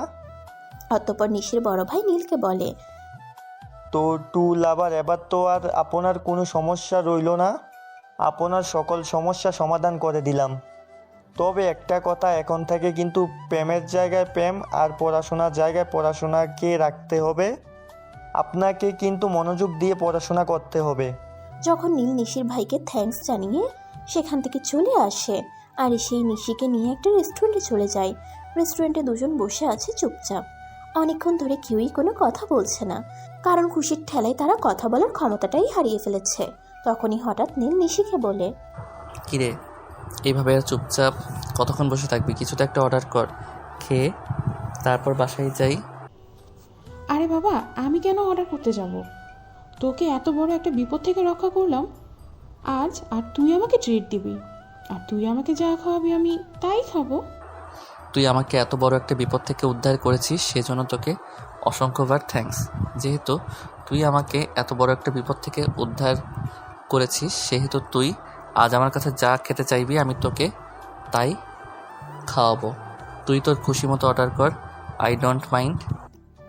কথাটা শুনে নিশি খুশিতে গদগদ হয়ে তার পছন্দের বেশ কিছু খাবার অর্ডার করে আর দুজনে খাওয়া দাওয়া শেষ করে বাড়িতে চলে আসে। বাড়িতে এসে নিশি এক মুহূর্ত কাল বিলম্ব না করে সঙ্গে সঙ্গেই নেহাকে ফোন করে। দোস্ত, তোর জন্য একটা গুড নিউজ আছে। এটা এখনই দেব নাকি একটু পরে দেব? গুড নিউজ, সেইটাও আবার আমার জন্য? তুই বলছিস? আমি যেখানেই যাই সব কিছুই জানিস। নীল পরীক্ষায় রেজাল্ট খারাপ করেছে, প্রিন্সিপাল তার গার্ডিয়ানকে ডেকে পাঠিয়েছে। এরপর কি হবে সেটাই ভাবতে পারছি না। আর এখন তুই বলছিস আমার জন্য গুড নিউজ আছে? আমি সব কিছুই জানি ম্যাডাম, আমি সব কিছু জেনেই বলছি। আপনার জন্য বিশাল একটা গুড নিউজ আছে, আর সেই গুড নিউজ শুনে আপনি অনেক খুশি হবেন, সেটাও আমি জানি। ও তাই নাকি? তাহলে দেরি করছিস কেন? বল না কি গুড নিউজ আছে। আমার তো সেই গুড নিউজ শুনতে তর সইছে না। অতবার নিশি সব কিছু নেহাকে খুলে বলে, আর নেহা অনেক খুশি হয়। আর সেও মনে মনে এরকমটাই আশা করছিল। সব কিছু শুনে নেহা নিশিকে বলে, দোস্ত, আজ আমার কি খুশি লাগছে সেটা আমি তোকে বলে বোঝাতে পারবো না। সত্যি জীবনে তোর মতো একটা বন্ধুর খুবই প্রয়োজন। তারাই এই জীবনে খুবই ভাগ্যবান যারা আমার মতো একটা বন্ধু পায়। সত্যি আমার জীবনে তোর মতন একটা বন্ধু আছে সেটা ভাবতেই অবাক লাগে। আমি হয়তো আগের জন্মে কোনো ভালো একটা পুণ্যের কাজ করেছিলাম যার কারণে তোর মতো একটা বন্ধু পেলাম। নেহার আগের জন্ম আর পরের জন্মের কথাটা শুনে নিশি হেসে ওঠে আর হাসতে হাসতে বলে, শোন, আমরা মুসলমান, আমাদের আগের জন্ম আর পরের জন্ম বলতে কিছুই নেই। আমাদের জন্ম একবারই হয়। আল্লাহ তাআলা আমাদের সমস্ত রুহকে একবারই সৃষ্টি করেছেন আর বংশানুক্রমে দুনিয়াতে পাঠাচ্ছেন। তাই এইসব নাফরমানি কথা আর কখনো বলবি না। আমি সরি দোস্ত, বাট খুবই ইমোশনাল হয়ে গেছিলাম। যাই হোক, একটা খবর শুনে সত্যি আমি অনেক খুশি হয়েছি। আচ্ছা ঠিক আছে, কোনো সমস্যা নেই। এখন আমার সঙ্গে কথা বলে সময় নষ্ট না করে তোমার লাভলুকে সময় দাও। ফোন দিয়ে চুটিয়ে প্রেম করো। কথাটা বলতে বলতে নিশি ফোনটা কেটে দেয়। আর এদিকে দেখতে দেখতে বিকেল গড়িয়ে সন্ধ্যা, আর সন্ধ্যা গড়িয়ে রাত হয়ে যায়। রাত প্রায় 10টার মতো বাজে। নিশির বড় ভাই বাসায় আসে আর আসতে এসে নিশিকে বলে, এবার নিশ্চয়ই বলবি না আমি ফাও ইন্সপেক্টর? নিশ্চয়ই এবার কাজের কাজ কিছু করে দেখিয়েছি। কেন বলবো না, 100 বার বলবো। তুমি একটা ফাও ইন্সপেক্টর, তোমাকে দিয়ে কোনো কাজ হয় না।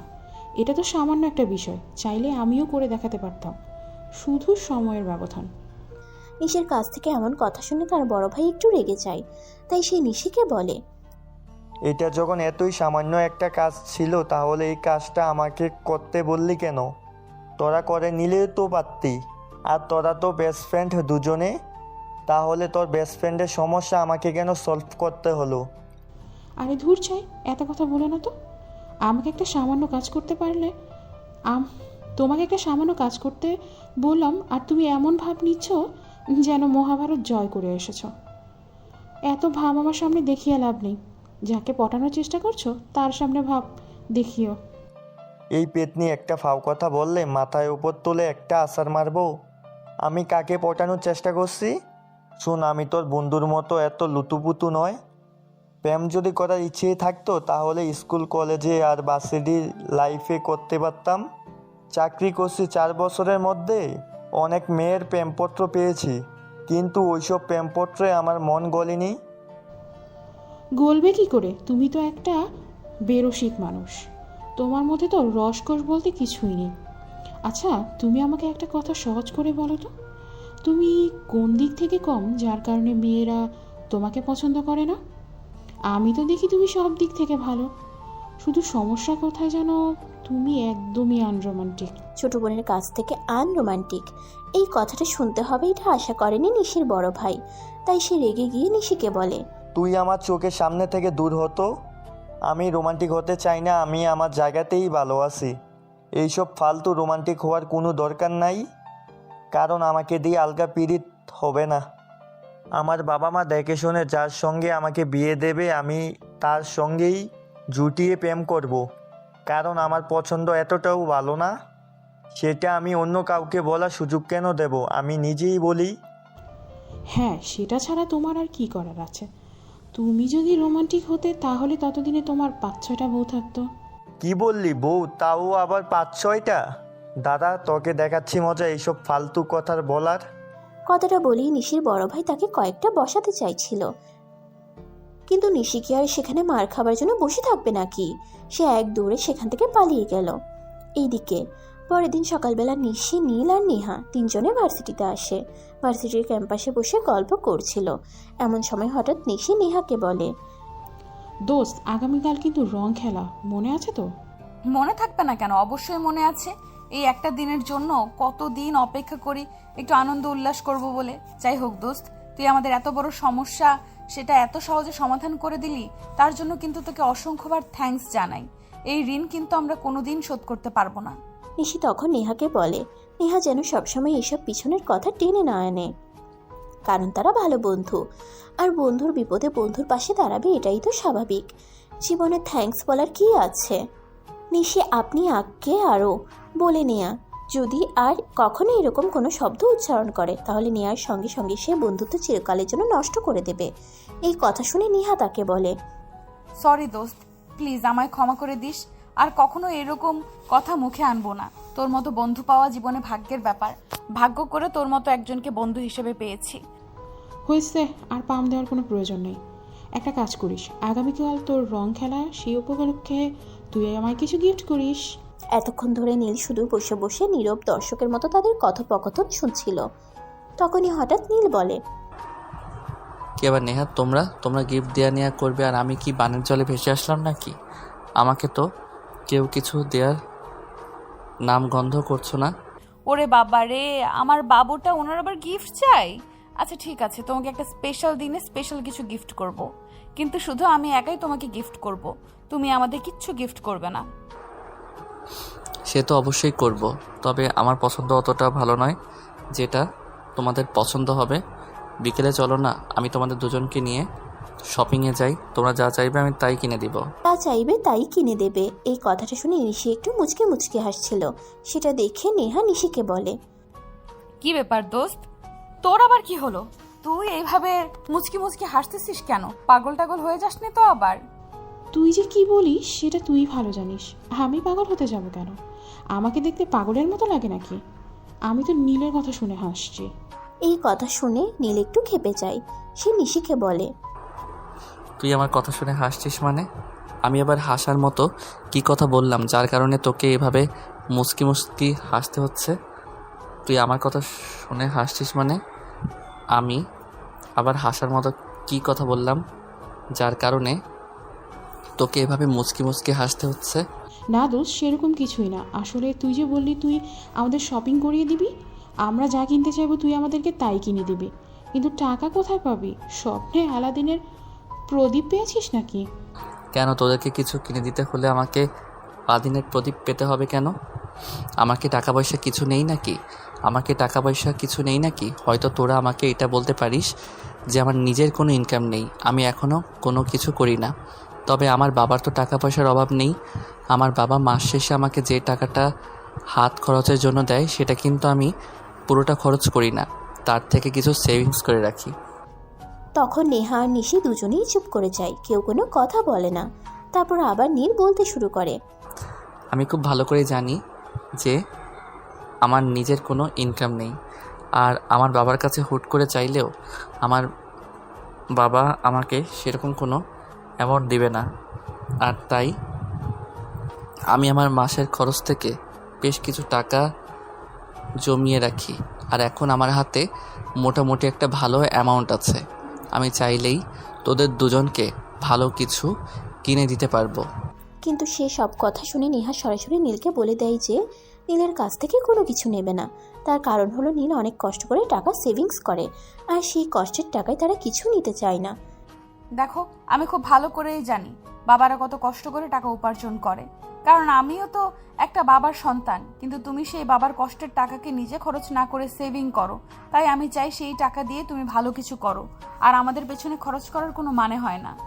নেহার কথায় নিশিও একমত পোষণ করে। সেও নীলের কাছ থেকে কোনো কিছু নিতে নারাজ, কিন্তু নীল তো এক কথার মানুষ, সে যা বলে তাই করবে। তাই সে স্পষ্ট করে নিশি এবং নেহা দুজনকেই জানিয়ে দেয়, ভার্সিটি ছুটির পর আমি বাইরে তোমাদের দুজনের জন্য অপেক্ষা করব। তোমরা আমার সঙ্গে শপিংয়ে যাবে কে যাবে না সেটা একান্তই তোমাদের দুজনের ব্যক্তিগত ব্যাপার, তবে আমি যে অপেক্ষা করব এটা কিন্তু ঠিক কথা। একটা কথা স্পষ্ট করে বলে দিচ্ছি, আমি যদি আজ তোমাদেরকে নিয়ে শপিংয়ে যেতে না পারি তাহলে আজকের পর থেকে তোমরা দুজন আমার সঙ্গে যোগাযোগ করার কোনো চেষ্টা করবে না, কারণ আমি তোমাদের সঙ্গে যোগাযোগ রাখতে চাই না। তখন নিশি আর নেহা কোনো কথা না বলে ক্লাসরুমে চলে যায়। এদিকে দেখতে দেখতে ক্লাস শেষ হয়। বিকেল 3টা নাগাদ ভার্সিটি ছুটি হয়। নীল আগে ভাগেই ক্লাস থেকে বের হয়ে চলে গেছে। নিশি আর নেহা দুজনে একটু পরে ক্লাস থেকে বের হয়।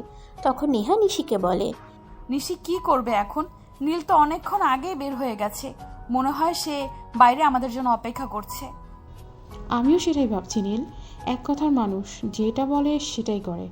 আচ্ছা ঠিক আছে, চলো বাইরে যাই, তারপর অবস্থা বুঝে ব্যবস্থা নেব। তারপর নিশি আর নেহা দুজনে ভার্সিটির গেট দিয়ে বাইরে আসে। আর বাইরে এসেই তারা দেখতে পায় নীল একপাশে মুখ ভার করে দাঁড়িয়ে আছে। তাদের বুঝতে বাকি রইল না নীল অনেকটা রেগে আছে। এখন যদি তারা নীলের সঙ্গে না যায় তাহলে হয়তো নীল খুবই রেগে যাবে। তাই নিশি আর নেহা দুজনেই নীলের সঙ্গে শপিংয়ে যাওয়ার জন্য রাজি হয়। তারপর নীল তাদের দুজনকে নিয়ে শপিং মলে চলে গেল আর তাদের দুজনের পছন্দ মতো 2টা ড্রেস কিনে দিল। তখন নেহা নীলকে বলে, তুমি তো আমাদের দুজনকে কিনে দিলে, এখন বলো আমাদের দিকে তুমি কি নেবে? আমার কিছু লাগবে না, আমি তোমাদের দুজনকে কিনে দিতে পেরেছি, এতেই আমার অনেক খুশি লাগছে। আমি পার্সোনালি কিছু চাই না। সেটা বললে তো হবে না। তুমি আমাদের দুজনকে এত টাকা দিয়ে 2টা ড্রেস কিনে দিয়েছো, এখন আমাদের থেকে কিছু নেবে না এটা বললে তো হয় না। অল্প কিছু হলেও নিতে হবে। তখন নিশি নেহার সঙ্গে একমত হয়ে বলল, নেহা একদম ঠিক কথাই বলেছে, শুধু আমরা নেব এমনটা তো হতে পারে না, আমাদের কাছ থেকে তোমাকেও কিছু নিতে হবে। বলো তুমি কি নেবে? একান্তই যদি তোমরা আমাকে কিছু দিতে চাও তাহলে তোমরা মন খুশি হয়ে যাই দেবে, আমি তাই নেব। আর তার মূল্য যদি 5 টাকাও হয় তাতেও আমার কোনো আপত্তি নেই, কারণ আমার কাছে ভালোবাসার মূল্যটাই সবচেয়ে বেশি, কোনো জিনিসের নয়। তখন নেহা নীলকে একটা শার্ট কিনে দেয় আর নিশি একটা সুন্দর ঘড়ি কিনে দেয়। এই দুটো পেয়েই নীল অনেক খুশি। যাই হোক, তারপর নীল নেহাকে বলে, কেনাকাটা তো হলো, এবার চলো কিছু খাওয়া যাক। এবার পেটে প্রচণ্ড ক্ষুধা পেয়েছে, সকালে ঘুম থেকে উঠতে লেট হয়ে গিয়েছিল, তাই নাস্তাও করতে পারিনি। আর এই কথাটা তোমার এতক্ষণে মনে হলো, তাই না? ক্যান্টিনে কিছু খেয়ে নিতে পারতে। ভার্সিটি শুরু হওয়ার অনেকক্ষণ আগে তুমি ভার্সিটিতে পৌঁছেছিলে। আসলে কি জানো, যখন আমি তোমাকে দেখি তখন আমার ক্ষুধা নিদ্রা কিছুই পায় না। যতক্ষণ তুমি আমার সঙ্গে থাকো ততক্ষণ আমি তোমাতেই মগ্ন থাকি, তুমি ছাড়া আমার চারপাশে কিছুই দেখতে পাই না। হয়েছে, প্রেম গুরু আর প্রেমের ডায়ালগ দিতে হবে না, এবার চলেন। বলতে বলতে তারা তিনজনে একটা রেস্টুরেন্টে এসে পৌঁছায়। তারপর সেখান থেকে খাওয়া দাওয়া শেষ করে যে যার যার মতো যার যার বাড়িতে চলে গেল। এদিকে দেখতে দেখতে বেশ কয়েকদিন কেটে গেল। হঠাৎ একদিন প্রিন্সিপাল স্যার নীলকে ডেকে পাঠালেন। স্যার, আমাদের ভার্সিটির পিয়ন আমাকে বললো আপনি নাকি আমাকে ডেকেছেন। হ্যাঁ, আগামীকাল তো শুক্রবার, আগামীকাল আমি আমাদের বাড়িতে যাব তোমার বাবার সঙ্গে কথা বলতে। তুমি কিন্তু এসব ব্যাপারে কিছুই বলবে না, শুধু তোমার বাবাকে বলবে আমি ওনার সঙ্গে দেখা করতে যাব। হ্যাঁ ঠিক আছে স্যার, কোনো সমস্যা নেই, আমি বাবাকে বলে রাখবো। তবে আপনি যা জানেন আমার বাবা সময় সম্পর্কে যথেষ্ট সচেতন। আপনি কিন্তু সময় মতো চলে আসবেন, তা না হলে কিন্তু আবার আমার বাবা রেগে যেতে পারে। হ্যাঁ ঠিক আছে, এই বিষয়ে তোমাকে কোনো চিন্তা করতে হবে না, আমি ঠিক সময় মতো পৌঁছে যাব। আচ্ছা ঠিক আছে। এই কথাটা বলে নীল প্রিন্সিপাল স্যারের চেম্বার থেকে বের হয়ে চলে আসে। আর ক্লাসরুমে আসতেই নেহা তাকে জিজ্ঞাসা করে, কি ব্যাপার নীল, প্রিন্সিপাল স্যার তোমাকে ডেকেছিল কেন? আবার কোনো গ্যাঞ্জাম হয়েছে নাকি? কোনো গ্যাঞ্জাম হয়নি ডার্লিং, তোমাকে আমাদের বাড়িতে নিয়ে যাওয়ার সময় হয়ে এসেছে। আর তোমাকে কষ্ট করে আমার শ্বশুরবাড়িতে বলে থাকতে হবে না, এখন থেকে তুমি তোমার শ্বশুরবাড়িতেই থাকতে পারবে। সেই ব্যবস্থার জন্যই প্রিন্সিপাল স্যার আমাকে ডেকে পাঠিয়েছিলেন। ও তাই নাকি? সত্যি বলছো তো তুমি? আমি কিন্তু বিশ্বাসই করতে পারছি না। আপনি প্রিন্সিপাল স্যার সত্যি তোমার বাবার সঙ্গে আমাদের বিষয়ে কথা বলতে যাবেন? তখনই নিশি সেখানে উপস্থিত হয়। আর সে উপস্থিত হয়েই বলতে থাকে, যাবে মানে 100 বার যাবি। তুমি ঘুঘু দেখেছ, ফাঁদ দেখনি। সেই ফাঁদ আমি প্রিন্সিপালকে দেখিয়ে এনেছি, এখন ওনাকে বাধ্য হয়েই যেতে হবে। তখন নিশির কথার সঙ্গে একমত পোষণ করে নীল নেহাকে বলে, হানি, সে একদম ঠিক কথাই বলছে। প্রিন্সিপাল স্যার এখন বাধ্য হয়ে আমার বাবার সঙ্গে কথা বলতে যাবে। আর প্রিন্সিপাল স্যার রিকোয়েস্ট করে বললে আমার বাবা কোনোভাবেই সেই কথা ফেলতে পারবে না। কারণ নীল তার বাবাকে খুব ভালো করেই জানে। তার বাবা সচরাচর কারো কথা না শুনলেও গুণীজনদের কথা তিনি শুনেই থাকেন আর সম্মানও করেন। তাই নীল আর নিশি দুজনে মিলে এই প্ল্যানটা করেছে। যাই হোক, সেদিন রাতের বেলা যখন নীলের বাবা বাড়িতে আসলো তখন নীল তার রুমে গেল এবং বলল, বাবা, তোমাকে একটা কথা বলার ছিল। প্রিন্সিপাল স্যার আমাকে বলল আগামীকাল বিকেলে তোমার সঙ্গে দেখা করতে আসবে। তোমার সঙ্গে কি যেন একটা দরকার আছে। এই কথা শুনে নীলের বাবা নীলকে বলতে লাগলো, সত্যি দরকার আছে নাকি তুমি ভার্সিটিতে কোনো গ্যাঞ্জাম করছো, যার কারণে প্রিন্সিপাল স্যার আমার সঙ্গে কথা বলতে চাইছে না? সত্যি কথা বল। বাবা তুমি সবসময় আমাকে নিয়ে এত নেগেটিভ চিন্তা কেন করো বলো তো? আমাকে দেখলেই কি তোমার ঝামেলা মনে হয় নাকি? তা মনে হয় না, কিন্তু আজ পর্যন্ত তোমার স্কুল কলেজে ভার্সিটির টিচাররা তোমার নামে নালিশ দেওয়া ছাড়া অন্য কোনো বিষয় আমার সঙ্গে কথা বলতে আসেনি তো, তাই বললাম। তখন নীল গাল ফুলিয়ে সেখান থেকে চলে যেতে থাকলো আর যেতে যেতে বলল, তোমার যা ইচ্ছে তুমি তাই চিন্তা করতে থাকো, আমার তাতে কিছুই যায় আসে না। আমি তোমাকে যেটা বলতে এসেছিলাম সেটা বলে গেলাম। প্রিন্সিপাল স্যার তোমার সঙ্গে কাল বিকেলে দেখা করতে আসবে, তোমাকে বাসায় থাকতে বলেছে। কথাটা বলতে বলতে নিজের রুমে চলে আসে আর মনে মনে খুশিতে লাফাতে থাকে, কারণ আগামীকাল তার স্বপ্ন পূরণের দিন। আগামীকাল প্রিন্সিপাল স্যার আসবে, তারা তার সঙ্গে কথা বলবে আর তার বাবাকে রাজি করাবে। এটা প্রিন্সিপাল স্যারের দায়িত্ব। রাজি করাতে হবে এই কথা সত্য, কিন্তু কিভাবে রাজি করাবে সেটা একান্তই প্রিন্সিপাল স্যারের ব্যক্তিগত ব্যাপার। এই কথা চিন্তা করতে করতে নীল তার রুমে চলে আসে আর বিছানায় শুয়ে এপাশ ওপাশ করতে থাকে, কিন্তু উত্তেজনা তার চোখে ঘুম চলে গেছিল। কোনোভাবেই যেন তার চোখে ঘুম আসছিল না, তাই সে নেহাকে ফোন করে। কি ব্যাপার বাবু, কি হয়েছে? এত রাতে ফোন করেছো কেন? আমি ঘুমাচ্ছিলাম তো। এই দেখো তুমি আরাম করে ঘুমাচ্ছিলে আর এদিকে আমার চোখে ঘুম নেই। আমি তো কোনোভাবেই দুই চোখের পাতা এক করতে পারছি না, উত্তেজনায় আমার চোখের ঘুম চলে গেছে। কেন, কি হলো তোমার? এত উত্তেজনা আসলো কোথা থেকে, যার কারণে তুমি দুই চোখের পাতা এক করতে পারছো না? প্রিন্সিপাল স্যার আগামীকাল আমাদের বাসায় আসবে বাবার সঙ্গে তোমার আর আমার বিষয়ে কথা বলতে।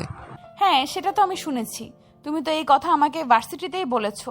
তাহলে আর কি এমন হলো যে উত্তেজনায় তোমার চোখের ঘুম চলে গেছে?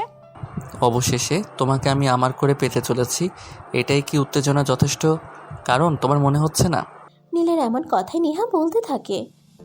না মানে মনে হচ্ছে না, তার কারণ প্রিন্সিপাল স্যার তোমার বাবার সঙ্গে কথা বলতে যাবেন, কিন্তু তোমার বাবা রাজি হবেন কি হবেন না সেটা একান্তই তোমার বাবার ব্যক্তিগত ব্যাপার। আমরা এই বিষয়ে কিছুই জানি না, তাই এত উত্তেজিত হওয়ার কিছু আছে বলে আমি মনে করি না। আরে বাবা, তুমি বিষয়টা বুঝতে পারছো না। আমার বাবা প্রিন্সিপাল স্যারের কথা কোনোভাবেই ফেলতে পারবেন না, আর যদিও ফেলেই দেন তারপরও প্রিন্সিপাল স্যার যেভাবেই হোক রাজি করাবেনি। কারণ প্রিন্সিপাল যদি আমার বাবাকে রাজি করাতে না পারেন তাহলে প্রিন্সিপাল স্যারের জন্য আইক্যাওয়ালা বাস রেডি আছে। মানে তুমি কি বলছো? আমি কিন্তু কিছুই বুঝতে পারছি না, একটু ক্লিয়ারলি বলো তো। সময় হলে সব কিছু ক্লিয়ারলি জানতে পারবে, এখনও তো কথা বলার প্রয়োজন নেই। আমি রাখছি, তোমার ঘুম নষ্ট করলাম তার জন্য সরি। তুমি এখন আরামসে ঘুমাও। কথাটা বলেই নীল ফোনটা কেটে দেয় আর অপেক্ষা করতে থাকে কখন প্রিন্সিপাল স্যার আসবে। কিন্তু এখনও তো অনেক রাত, তাই অপেক্ষার পালা এত তাড়াতাড়ি শেষ হবে বলে মনে হচ্ছে না। যাই হোক, দেখা যাক শেষ পর্যন্ত কী হয়। দেখতে দেখতে অনেক অপেক্ষার পর অপেক্ষার পরিসমাপ্তি হলো। বিকেল 3টা নাগাদ প্রিন্সিপাল স্যার নীলের বাসায় এসে পৌঁছালো। প্রিন্সিপাল স্যারকে দেখে নীল বলতে লাগলো, স্যার আমি সেই কখন থেকে অপেক্ষা করছি, অপেক্ষা করতে করতে আমার এখন ক্লান্ত লাগছে, আর এতক্ষণে আপনার আসার সময় হলো। আমি তো তোমাকে যখন আসবো বলেছি তার আগে এসেছি, তাহলে এত অপেক্ষা করার কি আছে? আমি তো সেটা বুঝতে পারলাম না। এত বোঝাবুঝির কোনো প্রয়োজন নেই। আমার বাবা ওনার রুমে বসে আছেন, আপনি তাড়াতাড়ি ওনার সঙ্গে কথা বলুন। তখন প্রিন্সিপাল স্যার নীলের কথাই আর কোনো উত্তর না দিয়ে সোজা নীলের বাবার রুমে চলে গেল, কারণ উনি খুব ভালো করেই জানেন এখন নীলের সঙ্গে কোনো কথা বলে লাভ হবে না। উনি নীলের বাবার রুমে গিয়ে দেখেন নীলের বাবা পত্রিকা পড়ছে, তাই তিনি দরজায় দাঁড়িয়ে বলেন, মিস্টার আশরাফ চৌধুরী, আমি নীলের ভার্সিটির প্রিন্সিপাল, আপনার সঙ্গে কথা বলতে এসেছি। হ্যাঁ, আমি নীলের কাছে আপনার কথা শুনেছি, প্লিজ ভেতরে আসুন। প্রিন্সিপাল স্যার ভিতরে আসলে নীলের বাবা ওনাকে বসতে দেন। তারপর উনি জিজ্ঞাসা করেন, তাহলে বলেন আপনি আমার সঙ্গে কি কথা বলতে চান? এখন আপনি এত বড় মাপের একটা মানুষ, আপনার সঙ্গে কথাটা কিভাবে শুরু করব আমি সেটাই বুঝতে পারছি না, কিন্তু কথাটা আমাকে বলতেই হবে।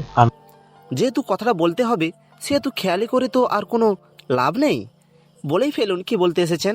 আমি আপনার ছেলে বিয়ের ব্যাপারে কথা বলতে এসেছি, আপনি যদি অনুমতি দেন তো তাহলে আমি এই বিষয়ে আপনার সঙ্গে আলোচনা করতে চাই। হ্যাঁ, দেখুন আপনি নীলের টিচার, আমার পরেই তার সমস্ত দায়িত্ব আপনার উপর। তবে কি জানেন, নীল তো এখনো পড়াশোনা করছে, আমি চাই সে পড়াশোনা শেষ করুক, নিজে কিছু একটা করুক, তারপর না হয় বিয়ে শাদী নিয়ে চিন্তা করা যাবে। সেটা আমিও খুব ভালো করেই জানি, কিন্তু কি কথা জানেন, ভালোবাসা তোমার সব সময় পাওয়া যায় না। আমার হাতে একটা ভালো পাত্রী আছে। সে আমাদের ইউনিভার্সিটিতেই পড়াশোনা করে এবং নীলের ক্লাসমেট। বলেন কি? কিন্তু নীল তো এই পর্যন্ত আমাকে এই বিষয়ে কিছু বলেনি। সে আপনাকে বলিনি কারণ হলো এই পর্যন্ত আমি নিজেই তাকে কিছু বলিনি। তাছাড়া গতকাল আমি যখন তাকে বলেছি আমি আপনাদের বাড়িতে আসব, সে আমার কাছে কারণ জিজ্ঞাসা করেছিল, কিন্তু আমি তাকে সেরকম কিছু বলিনি। আচ্ছা, যাই হোক, একটা কথা বলি, দেখেন আমি তার বাবা আর আপনি তার শিক্ষক। একবারই তো বললাম আমার পর নীলের সমস্ত দায়িত্ব আপনার। তাই আমি বলবো আপনি যখন আমার কাছে একটা প্রস্তাব নিয়ে এসেছেন সেই প্রস্তাবটা গ্রহণযোগ্য হবে। হ্যাঁ, অবশ্যই গ্রহণযোগ্য হবে না এমন একটা প্রস্তাব নিয়ে আমি আপনার কাছে কখনোই আসতাম না। তাছাড়া আরও একটা কথা, আমি যে মেয়েটা সম্পর্কে আপনাকে বলেছি সেই মেয়েটি পরিবারের সঙ্গে কিন্তু আমি এখনো কোনো কথা বলিনি। আগে আমি আপনার মতামত জানতে চেয়েছিলাম। ও আচ্ছা, ঠিক আছে, আমি বুঝতে পেরেছি। যাই হোক, আপনি একটা কাজ করতে পারেন, মেয়ের বাবার সঙ্গে আমাকে একবার কথা বলিয়ে দিতে পারেন। আর মেয়েকে আমার দেখতে হবে না, কারণ আপনার উপর আমি সম্পূর্ণ ভরসা করি। আপনি নিশ্চিন্তে নিজের জন্য খারাপ কিছু সিলেক্ট করবেন না। সেটা 100 বার আপনি আমার উপর 100% নিশ্চিত থাকতে পারেন। আজ তাহলে আমি উঠলাম, খুব শীঘ্রই মেয়ের বাবার সঙ্গে আপনার আলাপ করিয়ে দেবো। হ্যাঁ, তাই করেন। আমার বাড়িতেও একজন মানুষ প্রয়োজন। আসলে আপনি তো জানেনই নীল আমার একমাত্র ছেলে, তাই একটা মেয়ের খুব প্রয়োজন। তারপর আরও বেশ কিছুক্ষণ গল্পগুজব করে প্রিন্সিপাল স্যার নীলের বাবার রুম থেকে বের হন। নীল বাইরে দাঁড়িয়ে সবকিছু শুনছিল। প্রিন্সিপাল স্যার বাইরে বের হয়ে নীলকে বলল, আমি তো ভেবেছিলাম তোমার বাবা খুব কঠিন মনের মানুষ, আমার প্রস্তাব তিনি রাখবেন কিনা সেটা নিয়ে খুব চিন্তায় ছিলাম, কিন্তু তোমার বাবা এত সহজে রাজি হয়ে যাবে এটা ভাবতে পারিনি। যাতে খুব সহজেই রাজি হয়ে যায় তাই তো আপনাকে টোপ হিসেবে ব্যবহার করলাম। যাই হোক, আপনাকে অসংখ্য ধন্যবাদ। হ্যাঁ, কিন্তু দায়িত্ব তো এখনো শেষ হয়নি। এখন আবার নেহার বাবার সঙ্গে কথা বলতে হবে, তারপর নেহার বাবাকে তোমার বাবার সঙ্গে কথা বলিয়ে দিতে হবে। বলতে বলতেই প্রিন্সিপাল স্যার নীলের বাসা থেকে বের হয়ে চলে গেল। এরপর কয়েকদিনের মধ্যেই নিহার বাবার সঙ্গে কথা বলে নিহার বাবাও প্রথম কথাতেই রাজি হয়ে যায়, কারণ এই শহরে নীলের বাবাকে চেনে না এমন কেউ নেই। আর আমরা বাঙালি একটা কথাই বিশ্বাসী, গাছ যেমন তার ফল তেমন। নীলের বাবার চরিত্রে আজ পর্যন্ত কোনো দাগ লাগেনি, তাই নিহার বাবাও নীলের বাবার উপর বিশ্বাস রেখে নীলকে বিশ্বাস করে আর এক কথাতেই রাজি হয়। তারপর প্রিন্সিপাল স্যার নীলের বাবার সঙ্গে নিহার বাবার কথা বলিয়ে দেয়। নীলের বাবা আর নিহার বাবা কথা বলার শেষ পর্যায়ে নীলের বাবা বলে, আপনাকে দেখে আমি খুবই মুগ্ধ হয়েছি, আর আমি মনে করি আপনার মেয়েটি আপনার মতোই হবে, যে আমার সংসারটাকে আলোকিত করে রাখবে। হ্যাঁ বিয়ে মশাই, সেই বিষয়ে আপনি 100% নিশ্চিত থাকতে পারেন। আমার মেয়ের মতো লক্ষ্মী আর ঘরোয়া মেয়েই হয় না। তারপর আর কি, হয়ে গেল দুই পরিবারের সম্মতিতে মহা ধুমধামের সঙ্গে বিয়ে। আজ নেহাকে নীলের বাড়িতে নিয়ে আসা হয়েছে, সেই সঙ্গে নিশি তো আছেই। এদিকে দেখতে দেখতে রাত প্রায় 10টার বেশি বেজে গেছে, আর এদিকে নীল আর নেহার বাসর ঘর সাজানোর দায়িত্ব পড়েছে নিশির উপর। কিন্তু একা হাতে কি আর এত বড় একটা দায়িত্ব সামাল দেওয়া যায়? তাই বাসর ঘর সাজাতে একটু দেরি হয়ে গেছে। সেটা দেখে নীল নিশিকে বলতে থাকে, কিরে নিশি, তোর কি আজ আমাকে বাসর করতে দেওয়ার কোনো ইচ্ছে নেই নাকি? আমি তোদের জন্য কত কি করলাম, আর এখন কিনা তুই বলছিস সেই কথা? থাক তোরা, আমি আর তোদের মাঝে নেই। অভিমানী সুরে এই কথাটা বলে নিশি রুম থেকে বের হয়ে চলে যেতে চাইছে।